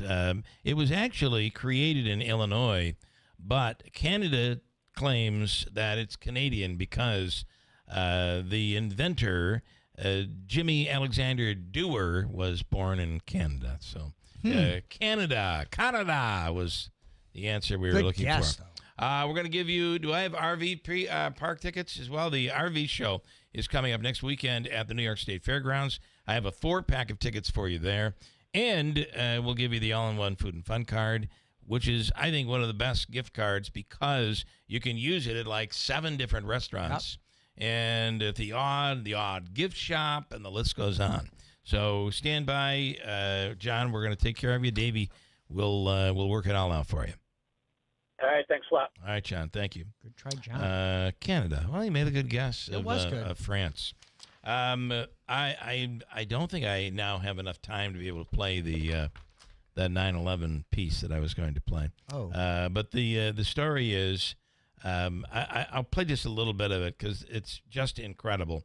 As the story is, he's a reporter, and he's with the Daily News, and what he went through on that day is just unbelievable. Yeah. And he was a photographer, one who took a lot of pictures of firefighters, and he lost many of those brothers, even almost lost his own life on 9/11. Here's audio. This is from, I believe, the Today Show. You go out the door in the morning. The Today Show. You never have any idea what you are going to see before going home in the afternoon. In 20 years on the job, New York Daily News photographer David Hanshu thought he'd seen it all. In the biggest city in the country, his beat is breaking news, especially the New York Fire Department. He's won awards from officials and respect from the firefighters. Hanshu covered so many fires, the guys called him brother, a term they usually reserve for each other. And like his brothers, Hanshu thought he was ready for anything. But nothing could prepare David Hanshu for his next story, an assignment he hadn't planned on taking. Tuesday, September 11th was a beautiful day, just like this one. At around 7:30 in the morning, he left his New Jersey neighborhood, not for his job with the Daily News, but for New York University to teach a class in photojournalism. He was just arriving downtown, listening to the police and fire scanners as he always did.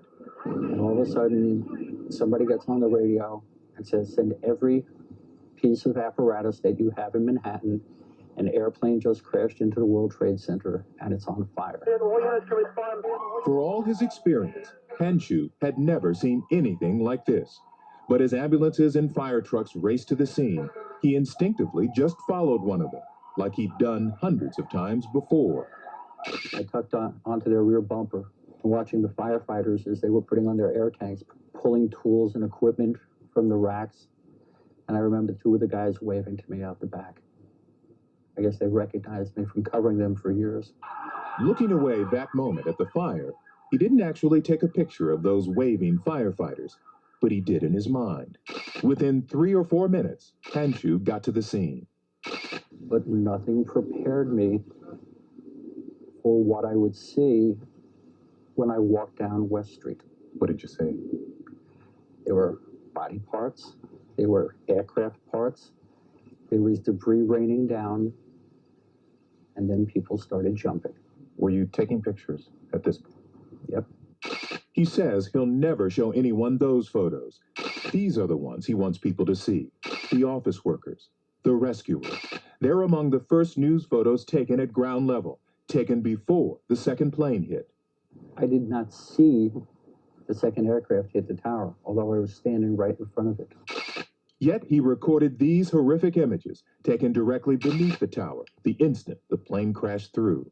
I realized that debris falling from that height could kill you. I spent a lot of time looking up, watching out for stuff coming down, and there was a lot of stuff raining down. At what point did you sense that you were in danger? Never. Never? Never. Until hearing the noise and looking up and seeing the towers start to disintegrate. Less than an hour after arriving at the scene, the unthinkable. This is video taken by a Dateline producer from a few blocks away. Hanshu was even closer, directly beneath the collapsing tower. I started bringing my camera up. Something in the back of my mind said, run, run, run. And I ran like hell. But hell caught up with him and picked Hanshu off the ground. Airborne. I'm just airborne. I am just swept off my feet by a tornado of hot wind, of flying debris. In the black, swirling wreckage, he was thrown under a vehicle, hitting his head and smashing his leg. And I'm trying to breathe, but every time I try inhaling, I get more and more debris going further into my nose and my mouth. He thought, this is what it's like to die, and he was blinded by the debris and the loss of his glasses. He reached for his cell phone. Because I really thought I was dying, and I did not want to die face down in the gutter in New York City without calling home and leaving a message. But his cell phone was gone. He couldn't call his wife to say goodbye. I had no idea where I was or what had happened. I tried moving my legs, and one of them wasn't working. And then I started calling for help. Trapped under the vehicle, he could barely get enough air to cry out. And I was yelling, help me, please. And I don't know how long I was yelling for help.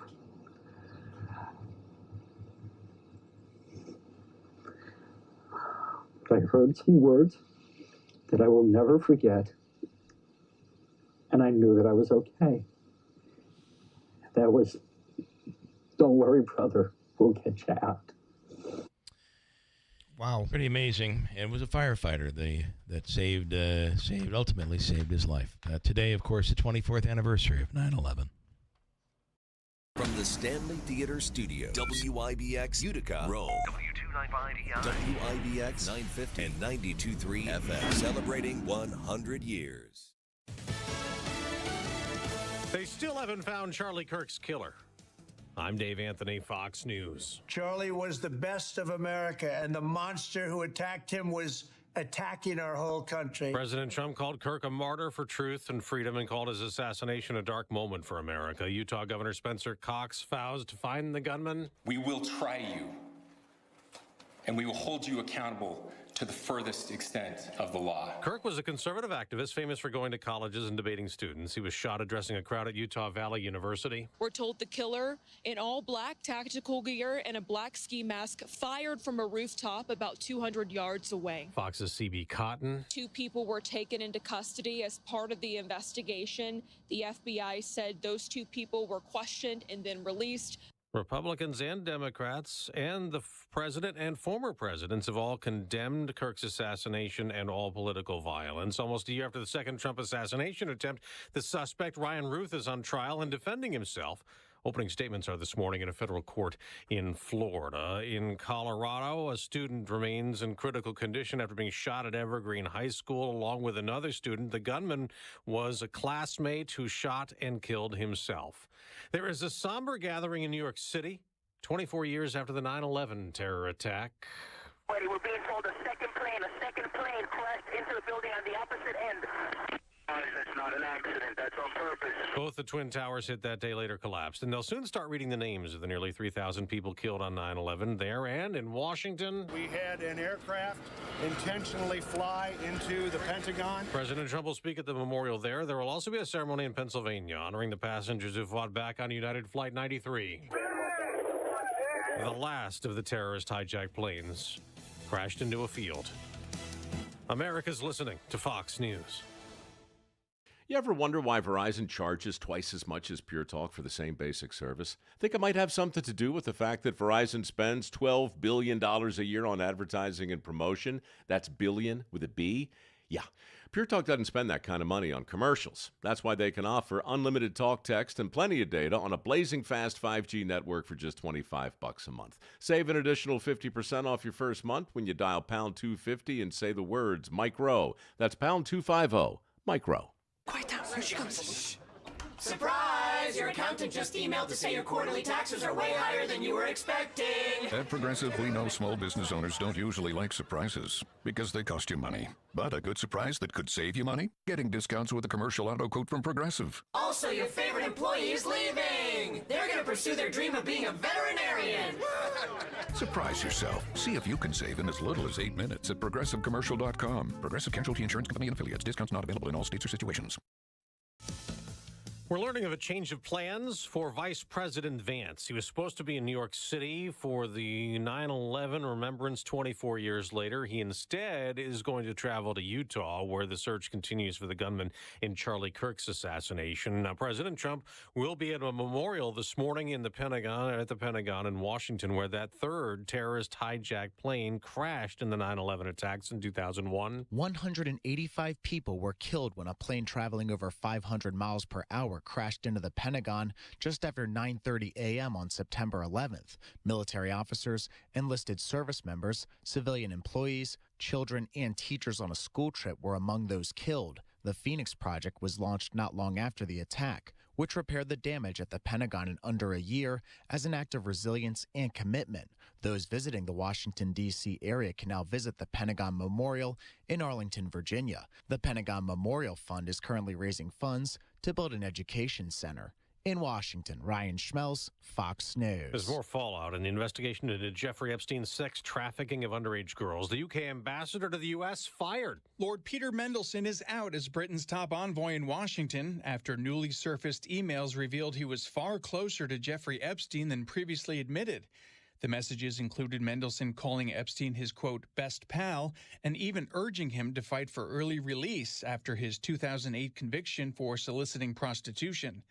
Prime Minister Keir Starmer said the disclosures show a materially different relationship than officials understood when Mendelsohn was appointed.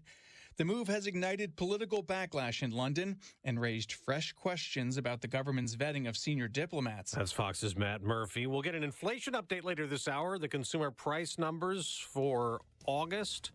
Ahead of that, on Wall Street, stock futures are rising. I'm Dave Anthony. This is Fox News.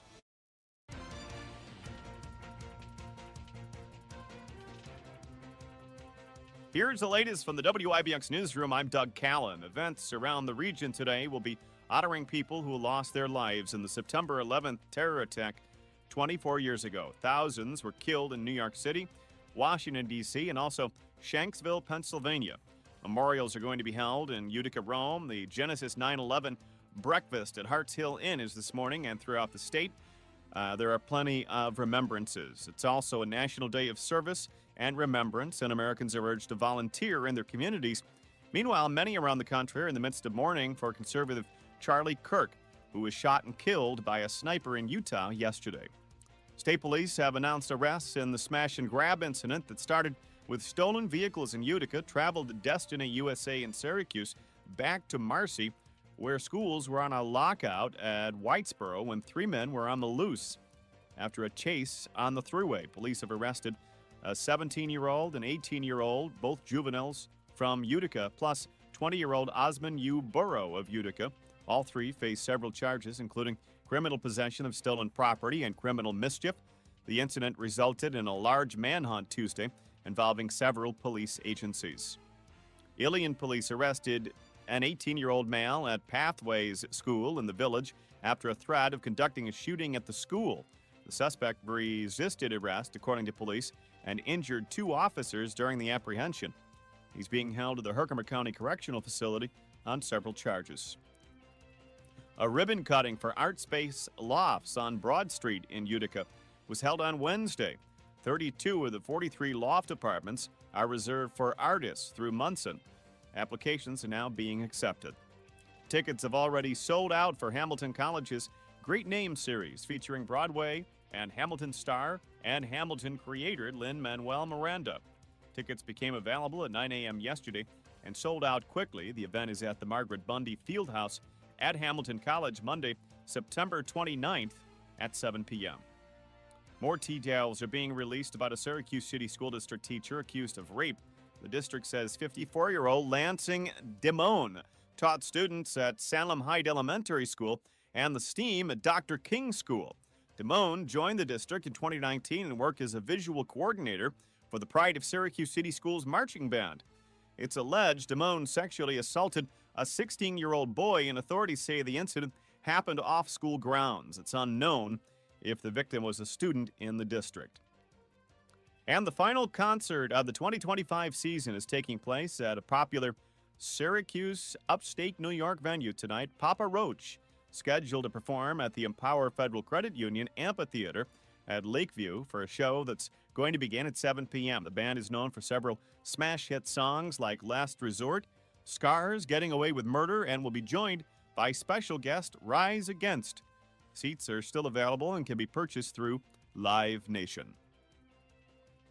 In sports, the Mets suffered their 5th straight loss after being blown out by the Phillies 11-3 in Philadelphia. Clay Holmes was charged with a loss, and Juan Soto went deep with his 39th home run of the year. New York is 3rd in the National League wild card and wrap up their 4-game set tonight in Philadelphia. The Yankees blown out by the Detroit Tigers 11-1 from the Bronx. Carlos Rodon suffered the loss after allowing 2 runs on 5 hits and a walk. New York is tied atop the American League wild card and will close out its 3-game set tonight. Week 3 of college football season starts tonight. Syracuse is 1-1 and will host Colgate Friday night. UConn is 1-1, visits Delaware Saturday afternoon. Hamilton College opens up its season at 1:30 Saturday at home. And Utica University's Believe Bowl home opener is Saturday night, 6 p.m. at Gaetano Field. The Liberty have won final tune-up before the start of the postseason. New York is visiting the Chicago Sky tonight. The Libs have clinched the 5th seed and will take on the Phoenix Mercury in the first round. And that is the latest. I'm Doug Callan for WIBX 950 and 92.3 FM.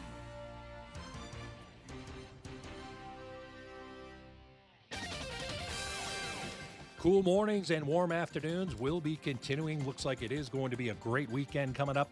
This morning, clear, sunshine this afternoon, close to 80. Tonight, mainly clear, upper 40s. In the North Country, it'll be a little bit cooler. Some fog may settle in by tomorrow morning, then sunshine mid-70s. Looks like the next chance of showers rolls in here Sunday afternoon. I'm Ray Stajek at the Weather Channel on WIBX, 950 AM and 92.3 FM. Well, it's 51 and sunny here for this Thursday. This comes from Chris, who is in Lake George. Morning, Bill, 9/11. Fresh in my mind today as it was 24 years ago. I was getting ready to attend classes at what was then Utica College of Syracuse University. I was listening to your show. In the short walk from the dorms to class, the second tower was hit, and we collectively as a student body knew our country was facing something it had not faced since December 7th, 1941.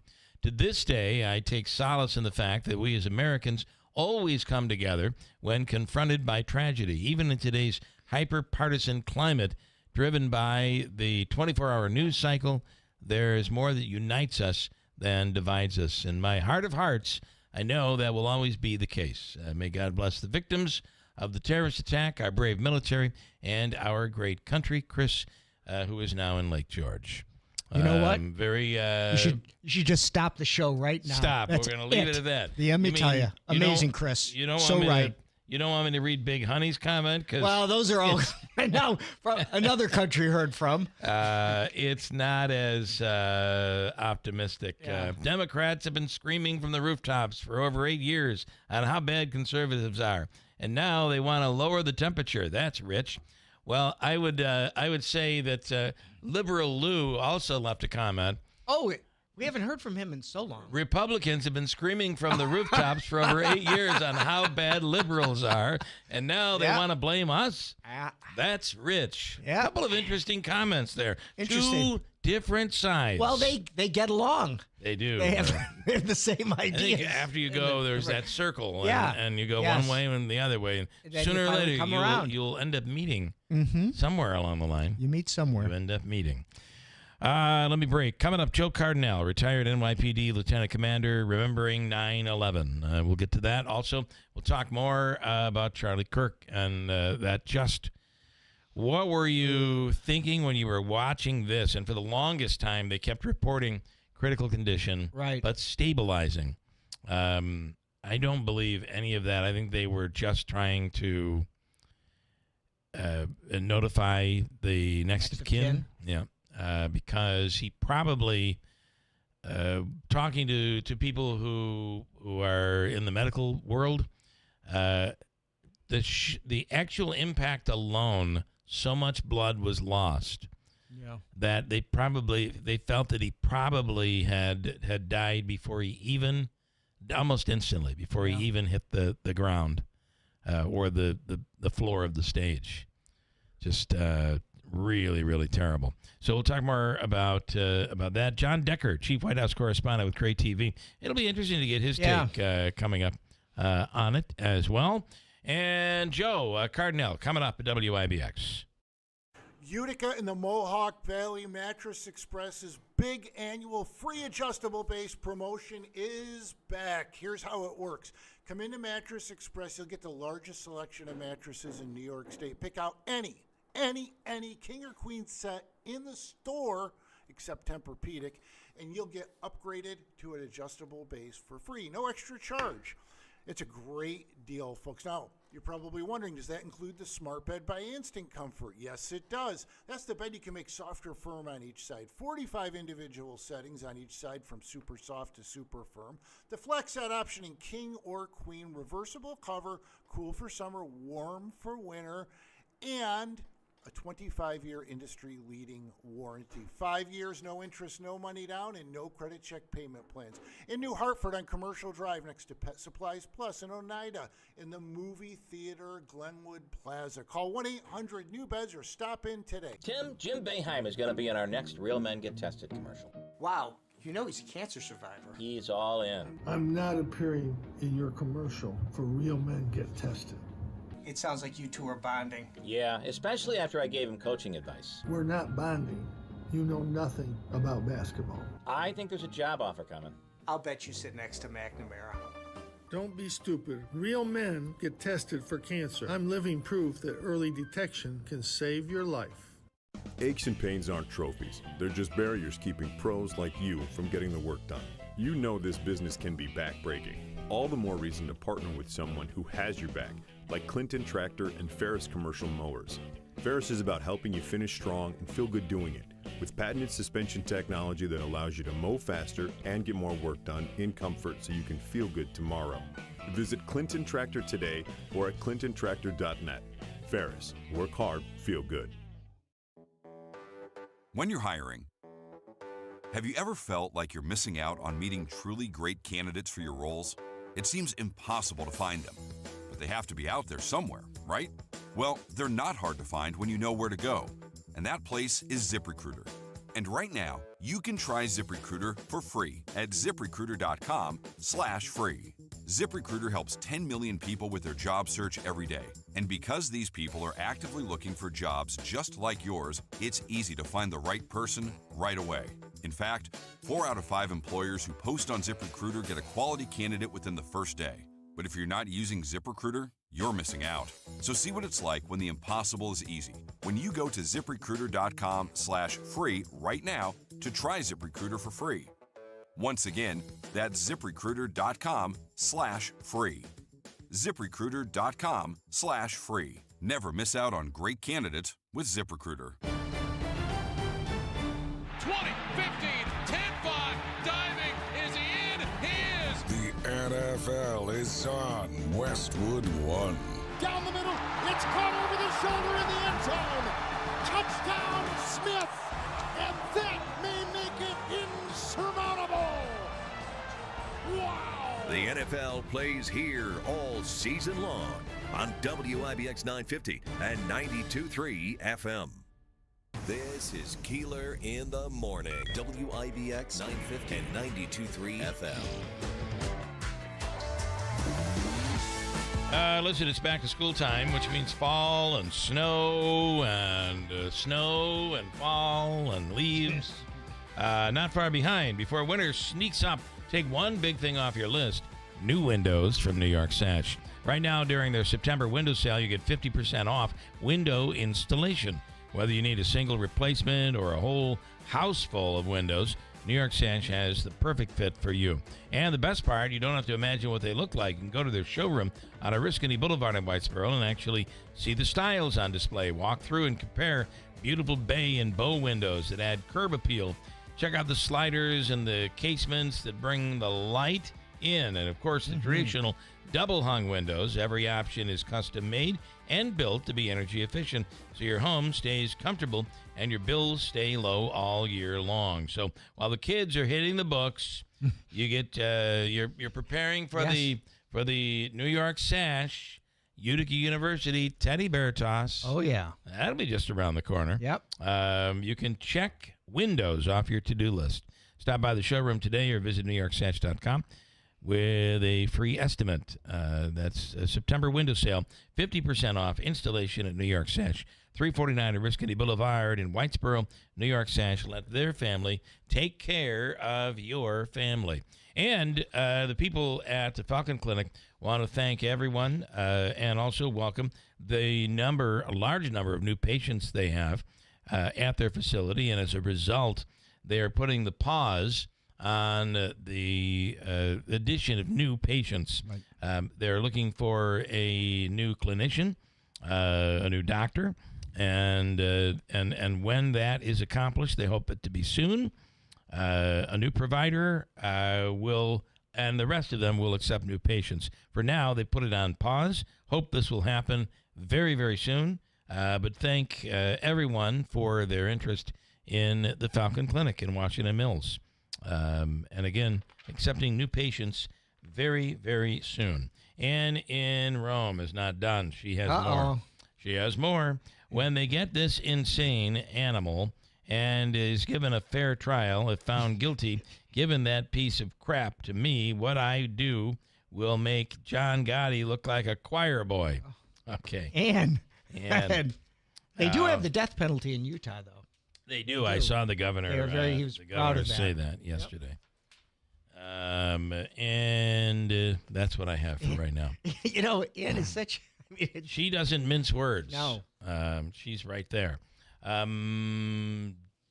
Davey, you're trying to get him. Okay. Fair enough, because I have other places that I can go. Ricky Z, and right now is the Mazda Transformation. They took an amazing race-proven technology and turned it into a great brand, a great vehicle. Is that why you drive the way you do? It is. It is. It's like I love knowing that I'm driving a former race car. Yes. And like you filling in here this morning, yes. When you leave, I go right behind you, and then I do circles around you all the way home. Yeah, we call them Mazda circles.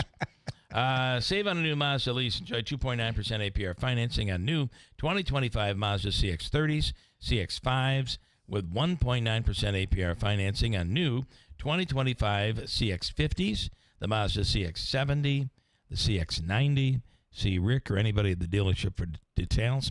And as they say, as Rick says, let's make your deal on a new Mazda, where it's always easy to do business. Steep Pawnee Mazda, Commercial Drive in Yorkville.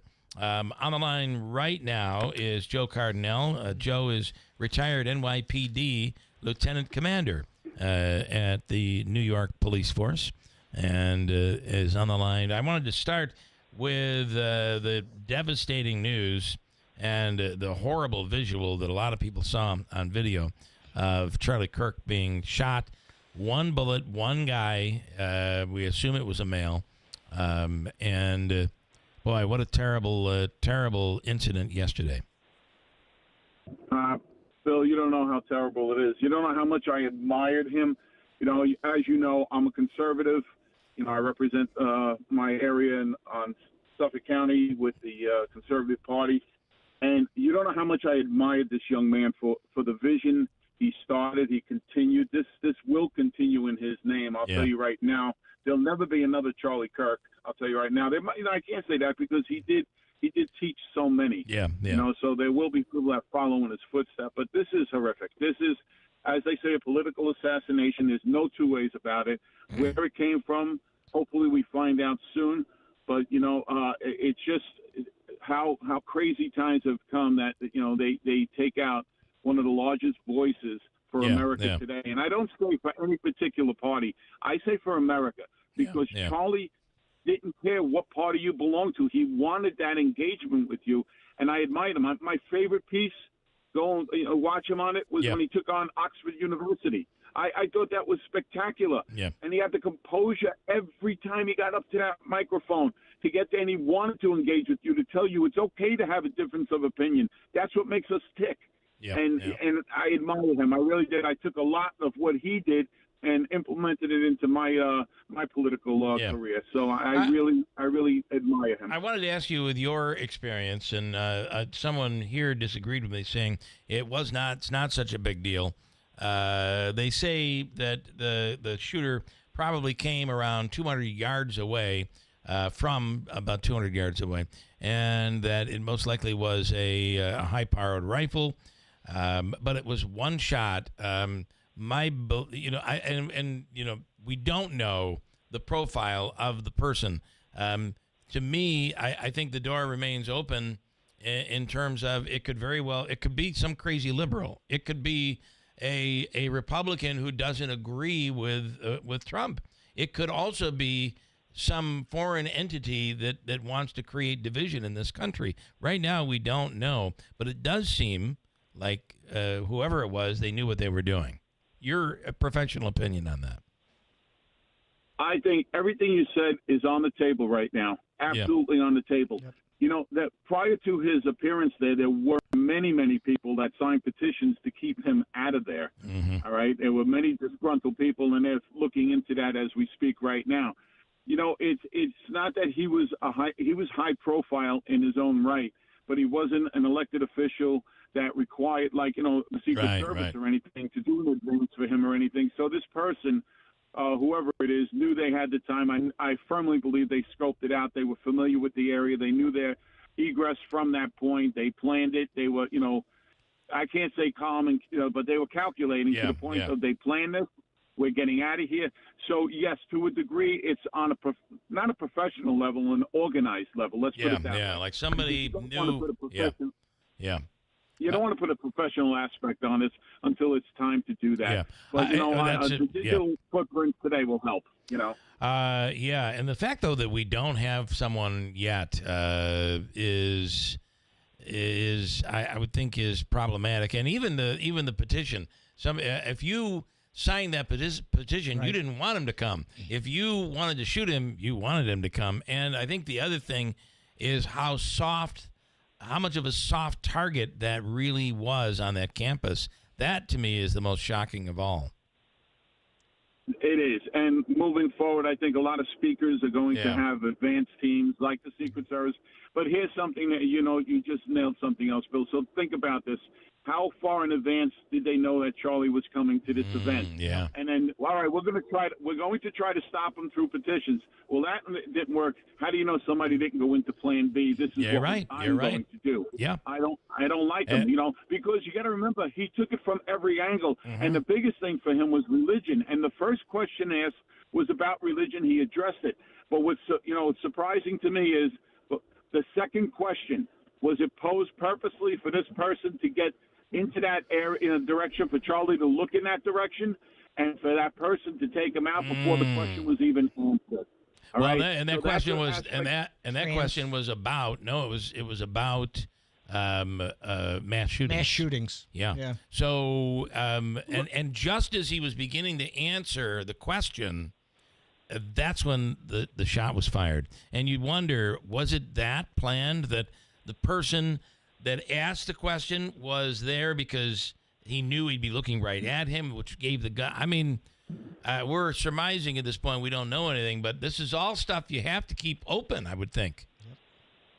You have to surmise. Yeah. Because right now it's the unknown factor now. You do not have anything concrete. Well, they might have something. They're not going to let the public know about it. Yeah. As I told you in the past, it's on a need-to-know basis, and we don't need to know certain aspects. Yep. But you know that the videos from everybody's cell phone, that one individual was right there. You have so many people that were filming Charlie and actually have his execution firsthand. It's not only that; it's people that, you know, people pan the area to say, "Oh, look at this." They might have picked up something, but they're saying that the person was all in black.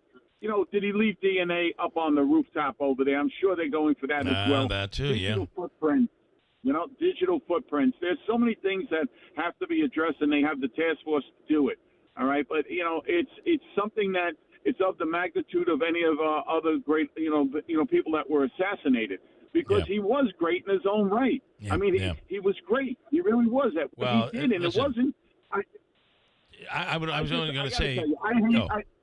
I hate the fact. I just have to tell you, I hate the fact that I dislike the fact that people are putting a spin to it that he spewed hate. There wasn't 1 ounce of hate in Charlie Kirk's body, not in his mind, not in his body. He was that composed as a young man all the way through, and he was steadfast in his message to everybody. So for other people to say, "Oh, well, this is that," and spin it off, disgraceful. Well, his was more of an orthodox religion, religious opinion. That is not necessarily. That's not hate. That is he believed a certain way when it comes to Christianity that others may not agree with, and that to be called hate is really unfair. That's not what that is. You may not agree with it, but it's not what that is. Right. So, yeah. And he wanted that. He wanted that dialogue. He wanted you to disagree, to say it's okay for us to disagree. Yeah. We could have these debates. It's what keeps us going. It's what, and people on the other side respected him and said, you know what? So many kids walked away from college. Instead of being lemmings and absorbing what these professors are teaching, they took Charlie Kirk's word and said, you know what, there is another view out there, and I'm glad he brought it to us. I did see one report. Yeah, I have the ability to turn on channels from around the country. Yes. And I was immediately yesterday went to Salt Lake City and watched their news reporting on this. And it was, they had a group of kids. I mean, some of these kids were distraught. Right. Crying. Some were upset because of what they had witnessed and the fear, but some because they thought so much of him. But there was one kid who I thought was quite interesting, and maybe it makes there's hope for the world on our college campuses. A student who said, I vehemently disagree with Charlie Kirk, but this is horrific. He has a family. He has children. We should be able to talk and not have something result in this. And boy, we really all should be thinking that way. Yep. Going forward. So you're right, Bill. Yeah. Hey, Bill, remember the days of good old debate in high school, in college, when you went up there and you had a debate and they said, well, somebody won this. There's no more winning debates. It's just getting viewpoints across and how you do it, how you present yourself for your viewpoints. And you know what? Speaking about debates, Charlie was top of my A list for a debate team that I would put together. It was him and a few others that I said would destroy anybody in a debate because they were that confident. Yeah. They were that confident in themselves, and that's his confidence was overwhelming. No doubt about it. Can you just speak for a moment on? I know you've got another interview coming up, so just a moment on 9/11. Obviously, we've reached 24 years since that terrible day. Yeah, and it's 24 years of accumulating more deaths since that day from the effects of 9/11. And it's just, like everybody said, I put it this way. When I grew up, it was my uncles, my father, my grandfather, my great uncles telling me about World War II. And we had the greatest generation in them. And they always would get on, Memorial Day and stuff. And they would speak about it. And we're losing them. We're losing that generation. We are rapidly losing this generation too that will talk about this because, number one, they don't speak about it to the magnitude that they should, to the degree that they should, to let other people know about it. As a matter of fact, they're stifled in so many classrooms. And I just want everybody to understand that this is something that's real to so many of us, and they should be out there speaking about this all the time and teach it in the history books all across this country.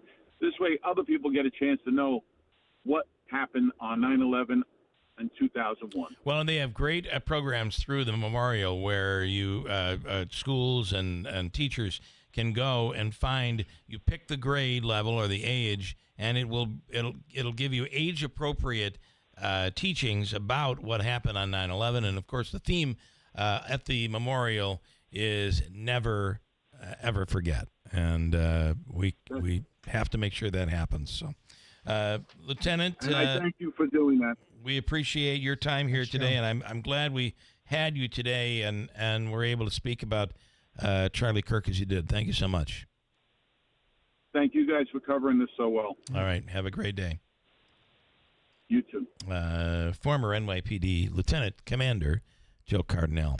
Quick break, and we'll be wrapping up this final half hour of, and you'll see a lot of memorial things today, I think, with 9/11. Yeah. But it will be mixed with catching the news on what's going on in the manhunt for the killer of Charlie Kirk. Hold on tight. Coming right back at WIBX. At Mohawk Valley Health System, nursing is more than a career. It's a calling. I just love the family environment. Everyone's so helpful, so encouraging. Everyone here is amazing. Whether you're starting your journey or ready to grow, MVHS offers competitive pay, career development, and a place to belong. Everybody wants you to succeed, and I feel like the patients and families also feel that as well. My team helps me grow here. Mohawk Valley Health System. Change lives, starting with yours. At Mohawk Valley Health System, we're investing in nurses like never before. Working at the Wynn Hospital in the OR has given me the opportunity to not only enhance my critical thinking skills, but also my autonomy. With competitive new rates, career development programs, and a culture built on support. I love the team that I work with on the 7th floor.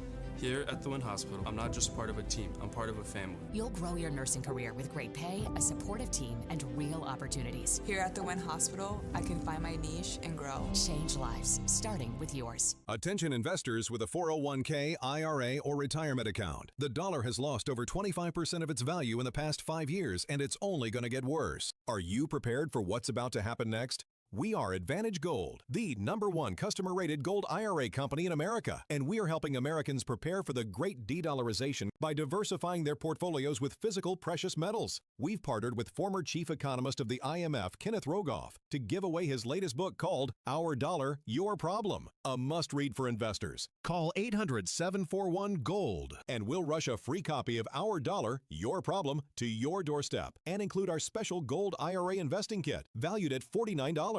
The dollar is losing value fast. Call 800-741-GOLD now to get your free copy of Our Dollar, Your Problem and our free gold IRA investing kit. Supplies are limited. Consult your tax and financial professional before investing. Call 800-741-4653. That's 800-741-GOLD.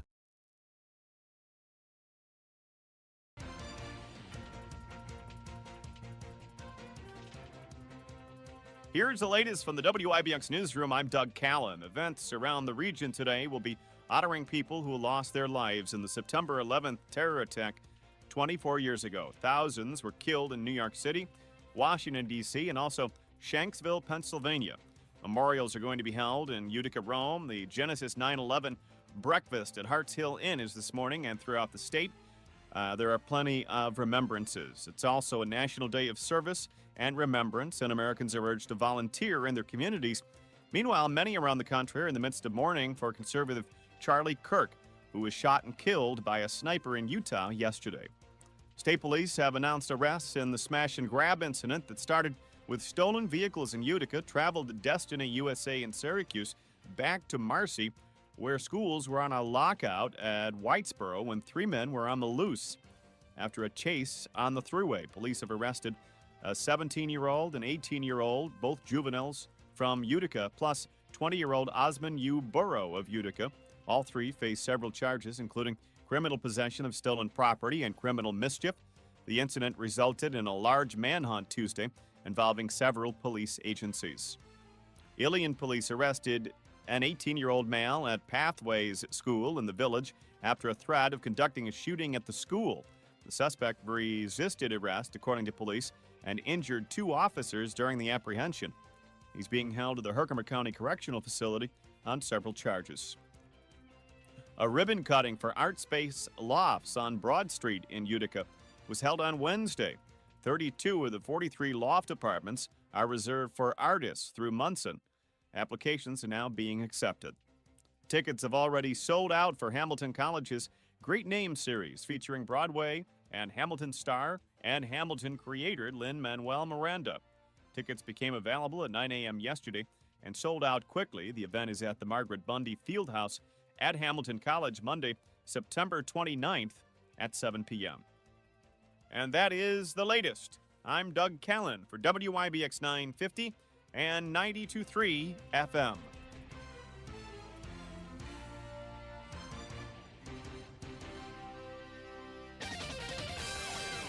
Cool mornings and warm afternoons will be continuing. Looks like it is going to be a great weekend coming up. This morning, clear, sunshine this afternoon, close to 80. Tonight, mainly clear, upper 40s. In the North Country, it'll be a little bit cooler. Some fog may settle in by tomorrow morning, then sunshine mid-70s. Looks like the next chance of showers rolls in here Sunday afternoon. I'm Ray Stajik at the Weather Channel on WIBX, 950 AM and 92.3 FM. Yeah. 52 and sunny is where we're at currently. Hold tight. I want to get into the insurmountable I mean, the humongous number of comments on YouTube. Positive. And by the way, positivity. I just want to tell you, I do enjoy reading the comments on YouTube because the people who comment, just a few of them, and you know who you are, have such insight and know exactly what is going on here, why, how, all of these things are happening here. That's why you have the smartest audience. It is the smartest audience. Absolutely. It really is. They know. Followed by Davey, executive producer. Yeah, well. They may be a little smarter than you. There's him, and then there's there's a big gap, and then there's the other people. Yeah, big gap. You'll remember him from Bonanza. He's a rapper. He was from Bonanza. He was Haas's best bud. Remember that? Oh, yes. I'm going to see Little Big Gap. Over with Little John. Let me Paw and Half Pint. And we're now mixing the shows all of a sudden. It's a mashup. Let me break at WIBX. Adirondack Home Furniture is having their annual Labor Day sale event through September 17th. With 15% off the lowest price on every item in the store, you'll be able to transform your home with quality, durable, American-made furniture. Looking for the perfect piece to complete your rustic look? Adirondack Home Furniture in Utica carries a wide selection of beds, tables, and more. Is traditional or contemporary more your style? They have that too, and on sale. Or is a better night's sleep what you need? Then check out their selection of Restonic mattresses or their private label flippable mattress line. Stop into Adirondack Home Furniture today and take part in their annual Labor Day sale. But hurry, the sale ends September 17th. Adirondack Home Furniture, family owned and operated for over 49 years. Located in Riverside Center, Utica. Give them a call at 315-738-7817 or visit AdirondackHomeFurniture.com.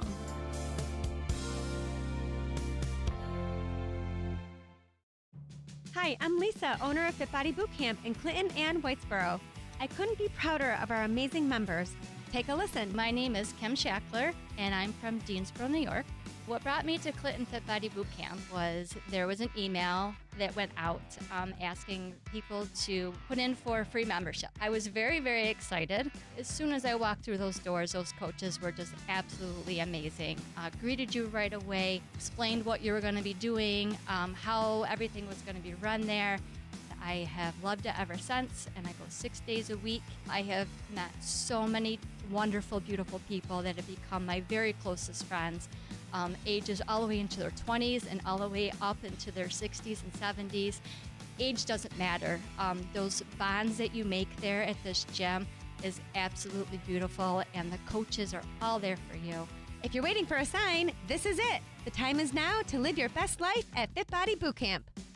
Did you hear? The best performing assets of 2025 aren't stocks. They are precious metals. This year, gold and silver have risen a staggering 29%. And some experts believe the gold and silver bull market has just begun. Central banks are buying gold to protect against the falling dollar. And silver, it's powering the future. With skyrocketing demand for solar, EVs, and AI, silver is the new oil. So how high could gold and silver soar? Find out. Call Lear Capital, the precious metals leader, at 800-889-3070. Get your free wealth protection kit and see how gold and silver could help your retirement dreams come true. With over $3 billion in trusted transactions, thousands of five-star reviews, Lear is your trusted source. Call now, 800-889-3070. That's 800-889-3070. Celebrating 100 years. This is Keeler. WIBX 950 and 92.3 FM. Now back to the Keeler Show.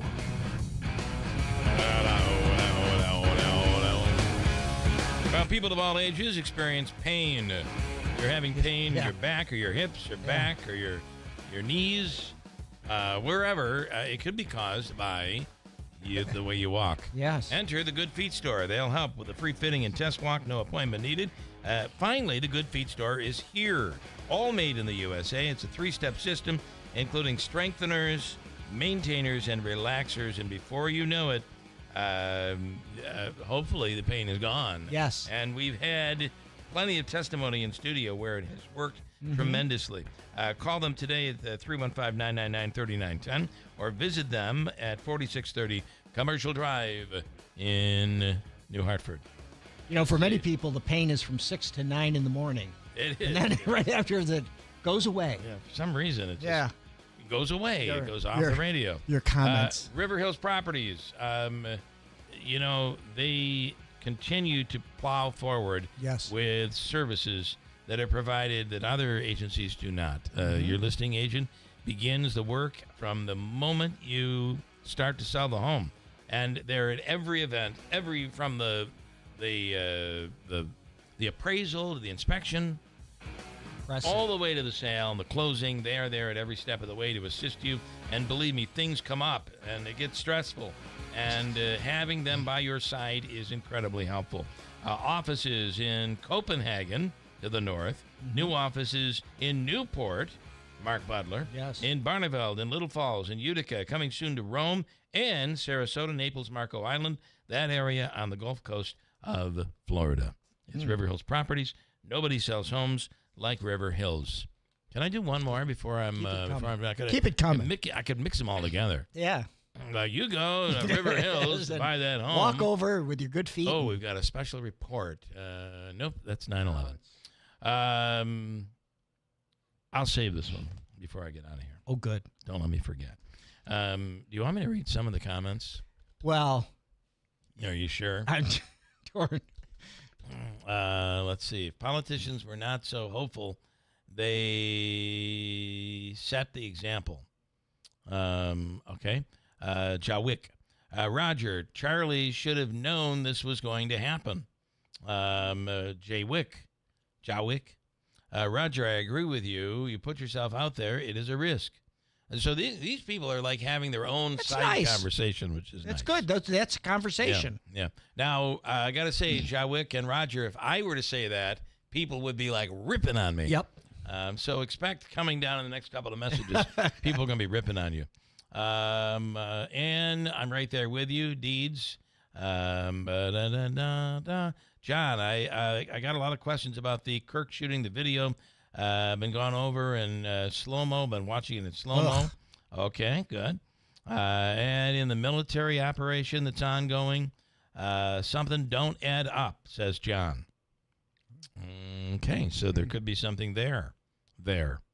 Some guy in the 315, it's obvious what side killed him. Okay. All right. Must be the Amish? Yeah. No. It's always best to rush to judgment. Those liberal, that's right. It's those liberals. that's you how don't have to investigate. Don't worry about it. No reason Cut to the find chase. out. We know it's them. I don't know. I don't know the your average liberal is so anti-gun. Oftentimes, I feel like if they tried to shoot somebody, they'd shoot themselves in the foot. That's true. Or worse than that. Right? Some other part. John, blood does not come out like that. Never slain. That we normally don't see a gunshot into the jugular of a person. And you have somebody whose throat gets slit. It's a bloody mess. It's pumped out. Yeah, exactly. And that's why it's your mm-hmm. carotid artery. Creepy how the show that several times said January 6th was so much worse. It's worse, by the way, than 9/11 is now acting like 9/11 was the worst day in our history. I'd say they were both pretty bad. Yeah. That's all I would say. But again, if you can find some negative comments, and I wonder why some of these people even listen. Like, what in the hell is wrong with you? They have self-hate. Can't you find something on some hate channel that you would enjoy more? Nah, I just like messing with you. That's why I listen. It is interesting. There were 6,400 people who had signed a petition for Charlie Kirk not to come. So there was certainly well, you have a campus of 47,000 people. Yeah. So now if they're going to go through all of those people and they all become suspects. Exactly. Oh boy. Yeah. Roger, snitches get stitches, Bill. Uh-oh. What's that? Is that Crime Stoppers? That's crime. I'm working my way through. Wow. Steve Colenso, which usually knows everything going on here in the studio, he is like dead set on Megan. Listen, I got to tell you something. Steven, listen. If you search back, all of the shows are archived on YouTube. Yeah. You can watch the old shows. Get your Megan rush. Like right Megan there. high. Yeah, right there. Yep. Like it's right there for you. Just pretend it's live. Close your eyes. Yeah. Pretend it's live. Davey just did it. Did it feel live to you? No? No? He said no. Davey. Odd. Deed still going at it. One guy, Bill, where did you get that information? Are we talking about JFK or? I think we're back to. Oh no, we're back to Charlie Kirk, and the information was from the governor of Utah. Yeah, and from the police there. Right. They said specifically. Now this may have changed, but they said we believe there was only one shooter. Right. Now that's a quote. We believe there was only. We have no reason to believe there was more than one. You guys got to start watching the news before you criticize. And then here's a new one. Hell hath no fury. Charlie Kirk got everything right. He corrected everybody with accuracy. He was an expert. 100% facts. Rest in peace. And then where's the one from Deeds? Bill didn't know who Charlie Kirk was until yesterday. So, all right. These people are fun. You know, you're so fortunate to have people to help you. Listen, if I wasn't making money off you people on YouTube, I would cancel the whole thing. Holy crap! Here is Jake in Utica. Hello, Jake. Excuse me. Good morning, guys. Good morning. Good morning. Sad day today and yesterday. Yeah, it's terrible. Sad day for. I do think it's a sad day for the country in so many ways. For the shooting, the death. The aftermath, the people arguing over it, arguing on the congressional floor. I just think a very sad, and then you add 9/11 to it, and and then this program. I'm sorry. Was it the Senate meeting, or wasn't there a meeting yesterday? I think one of the Republican speakers said, "Let's have a moment of silence for Charlie Kirk." Yeah, and it turned into a fight. The Democrats were still talking and booing. Yeah. What kind of animals are they? I don't know. I don't know, and I know that it's over. Well, because the whataboutism is as Tim was talking about. It's well, what about the time we tried to do that for so and so and you wouldn't do it? The same thing with the lowering of the flag. Trump had a problem lowering the flag for Carter because of the inauguration. But and now you're lowering the. I mean, these people can't get over it. It's just so the fighting back and forth is just so juvenile and annoying Trump and frustrating. So under their skin. Yeah, it's amazing. It's just. Oh my God, I don't. But a minute of silence. For at least the I get it. Babies. I get it. I get it. I don't know how it got. I didn't watch it, so I don't know what led to it all. But again, I can only imagine that's what it was yesterday. So that governor. One more thing, Bill. Okay. Yeah. That governor of Illinois. Now Trump wants to send troops in. So what? He's not going after the good guys. He wants to clean house. And that governor better read his history because Chicago's been a rough city for decades. So we're not talking about the governor of Utah. No, he's talking about Pritzker. Okay. No, I'm talking about Illinois. Listen, I would disagree with you on that. I think sending the military in on our streets to do police work.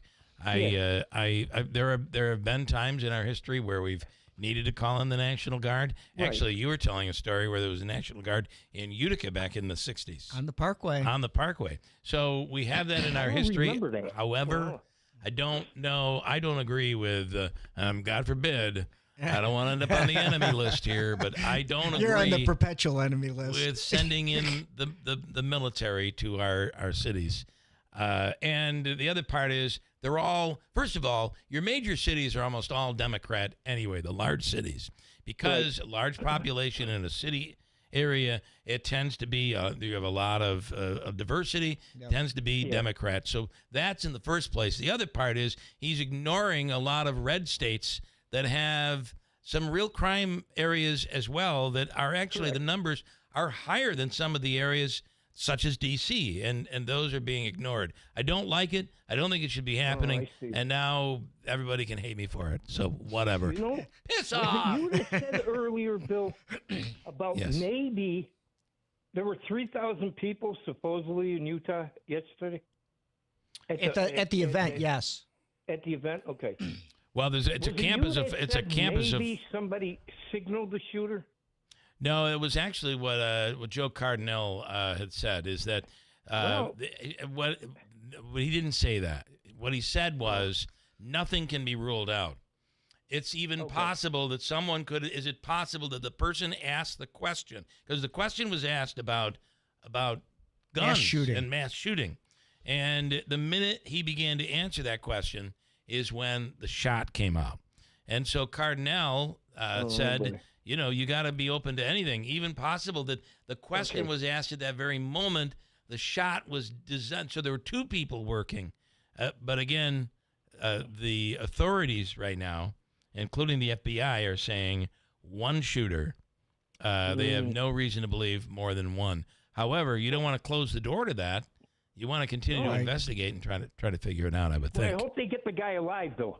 That's what we said earlier. Capture him alive. Yeah. No doubt. Yeah. Well, you get him alive, you can find out, you can interview, you can learn things. And my guess is that I know Utah, the governor in Utah yesterday said that it is a death penalty, capital punishment state. Yep. That wouldn't matter because there would most likely be a federal charge, which would make room for that. So, boy. I gotta move on. But Jake, as always, we appreciate it. Thank you so much. Thank you. Have a great day, guys. You have a great day as well. Bye now. I want to get as much time as we can with John Decker. John Decker is a chief White House correspondent with Gray TV. John is there and has seen, holy moly, have you seen stuff in the last, several years. John, thanks for coming on. I know that this Charlie Kirk thing is enormous. Your thoughts, and what do we know? What do you know at this point? Well, my thoughts are, in the past 24 hours, just a somber mood at the White House. And the reason being, Bill, is because Charlie Kirk was so well known within the West Wing. He knew so many of the staffers, so many of the young staffers through his organization, Turning Point USA, through his support of the president and his policies. And we heard from the president in that video message that he broadcast last night from the Oval Office. You could tell from the president's voice how close he was to Charlie Kirk, how close his family was to Charlie, and how much he meant to the president in terms of all of the support that he gave to the president and to his policies. Obviously, this really affected the president, and you could tell. The problem we have today is we may have someone in question, but we don't have a suspect. And the longer this goes, it may be the harder it is to actually find a person. What are you hearing anything on the ground that is possible that we have a lead? No, I haven't, but, I trust law enforcement, and sometimes you get lucky. You get lucky in terms of 24 hours, someone looks at their phone video they shot, and they see something that they hadn't seen the day before. I think about how in the days after the Oklahoma City bombing, it was a license plate that caught up with Timothy McVeigh. So sometimes law enforcement gets a little bit of help from some luck, and hopefully that's the case here in finding the evil person who assassinated Charlie Kirk yesterday. Has there been any talk that it could be someone who would benefit by seeing America even further divided? Look, I'm not going to get into speculation. What you raise is always a possibility, and whenever I think about any entity trying to sow discord in America, I think about Russia right away. Yeah, I do. yeah. I'm not saying Russia's behind what happened yesterday, right. but I do think of the one country in the world that wants to see division in America is Russia. And they benefit by that. But, we'll have to wait and see what happens as it relates to law enforcement's and the FBI's investigation. And then what will you be working on today? Obviously, this news will 9/11, carry over. 9/11. This day is always focused for me on 9/11 and remembering what happened, in this case, 24 years ago. It's always circled on my calendar, Bill. You're there in New York. It has resonance for all New Yorkers. And everybody, it has resonance for me. I was at the White House 24 years ago, and, it brings back a lot of memories and just that feeling of grief and sadness and somberness. It's back every year on this day. Really, if you've been to the memorial, and I've said it a few times this morning, you have to see that memorial. It's just the quietest, most emotional place you'll ever go to. John, as always, we do appreciate your insight. Thank you so much for being on this morning. Thanks, Bill. Thanks. John Decker is with Gray TV. Joe Wick says, oh, well, that's nice. That's very nice. He said a little nice thing. I'm not used to that on YouTube. We're back tomorrow with a special guest in studio at 7:30 tomorrow morning. For real. That's tomorrow. From the Stanley Theater Studio, WIBX Utica, Rome. W295EI. WIBX 950 and 92.3 FM. Celebrating 100 years. We're about to get an update from the FBI.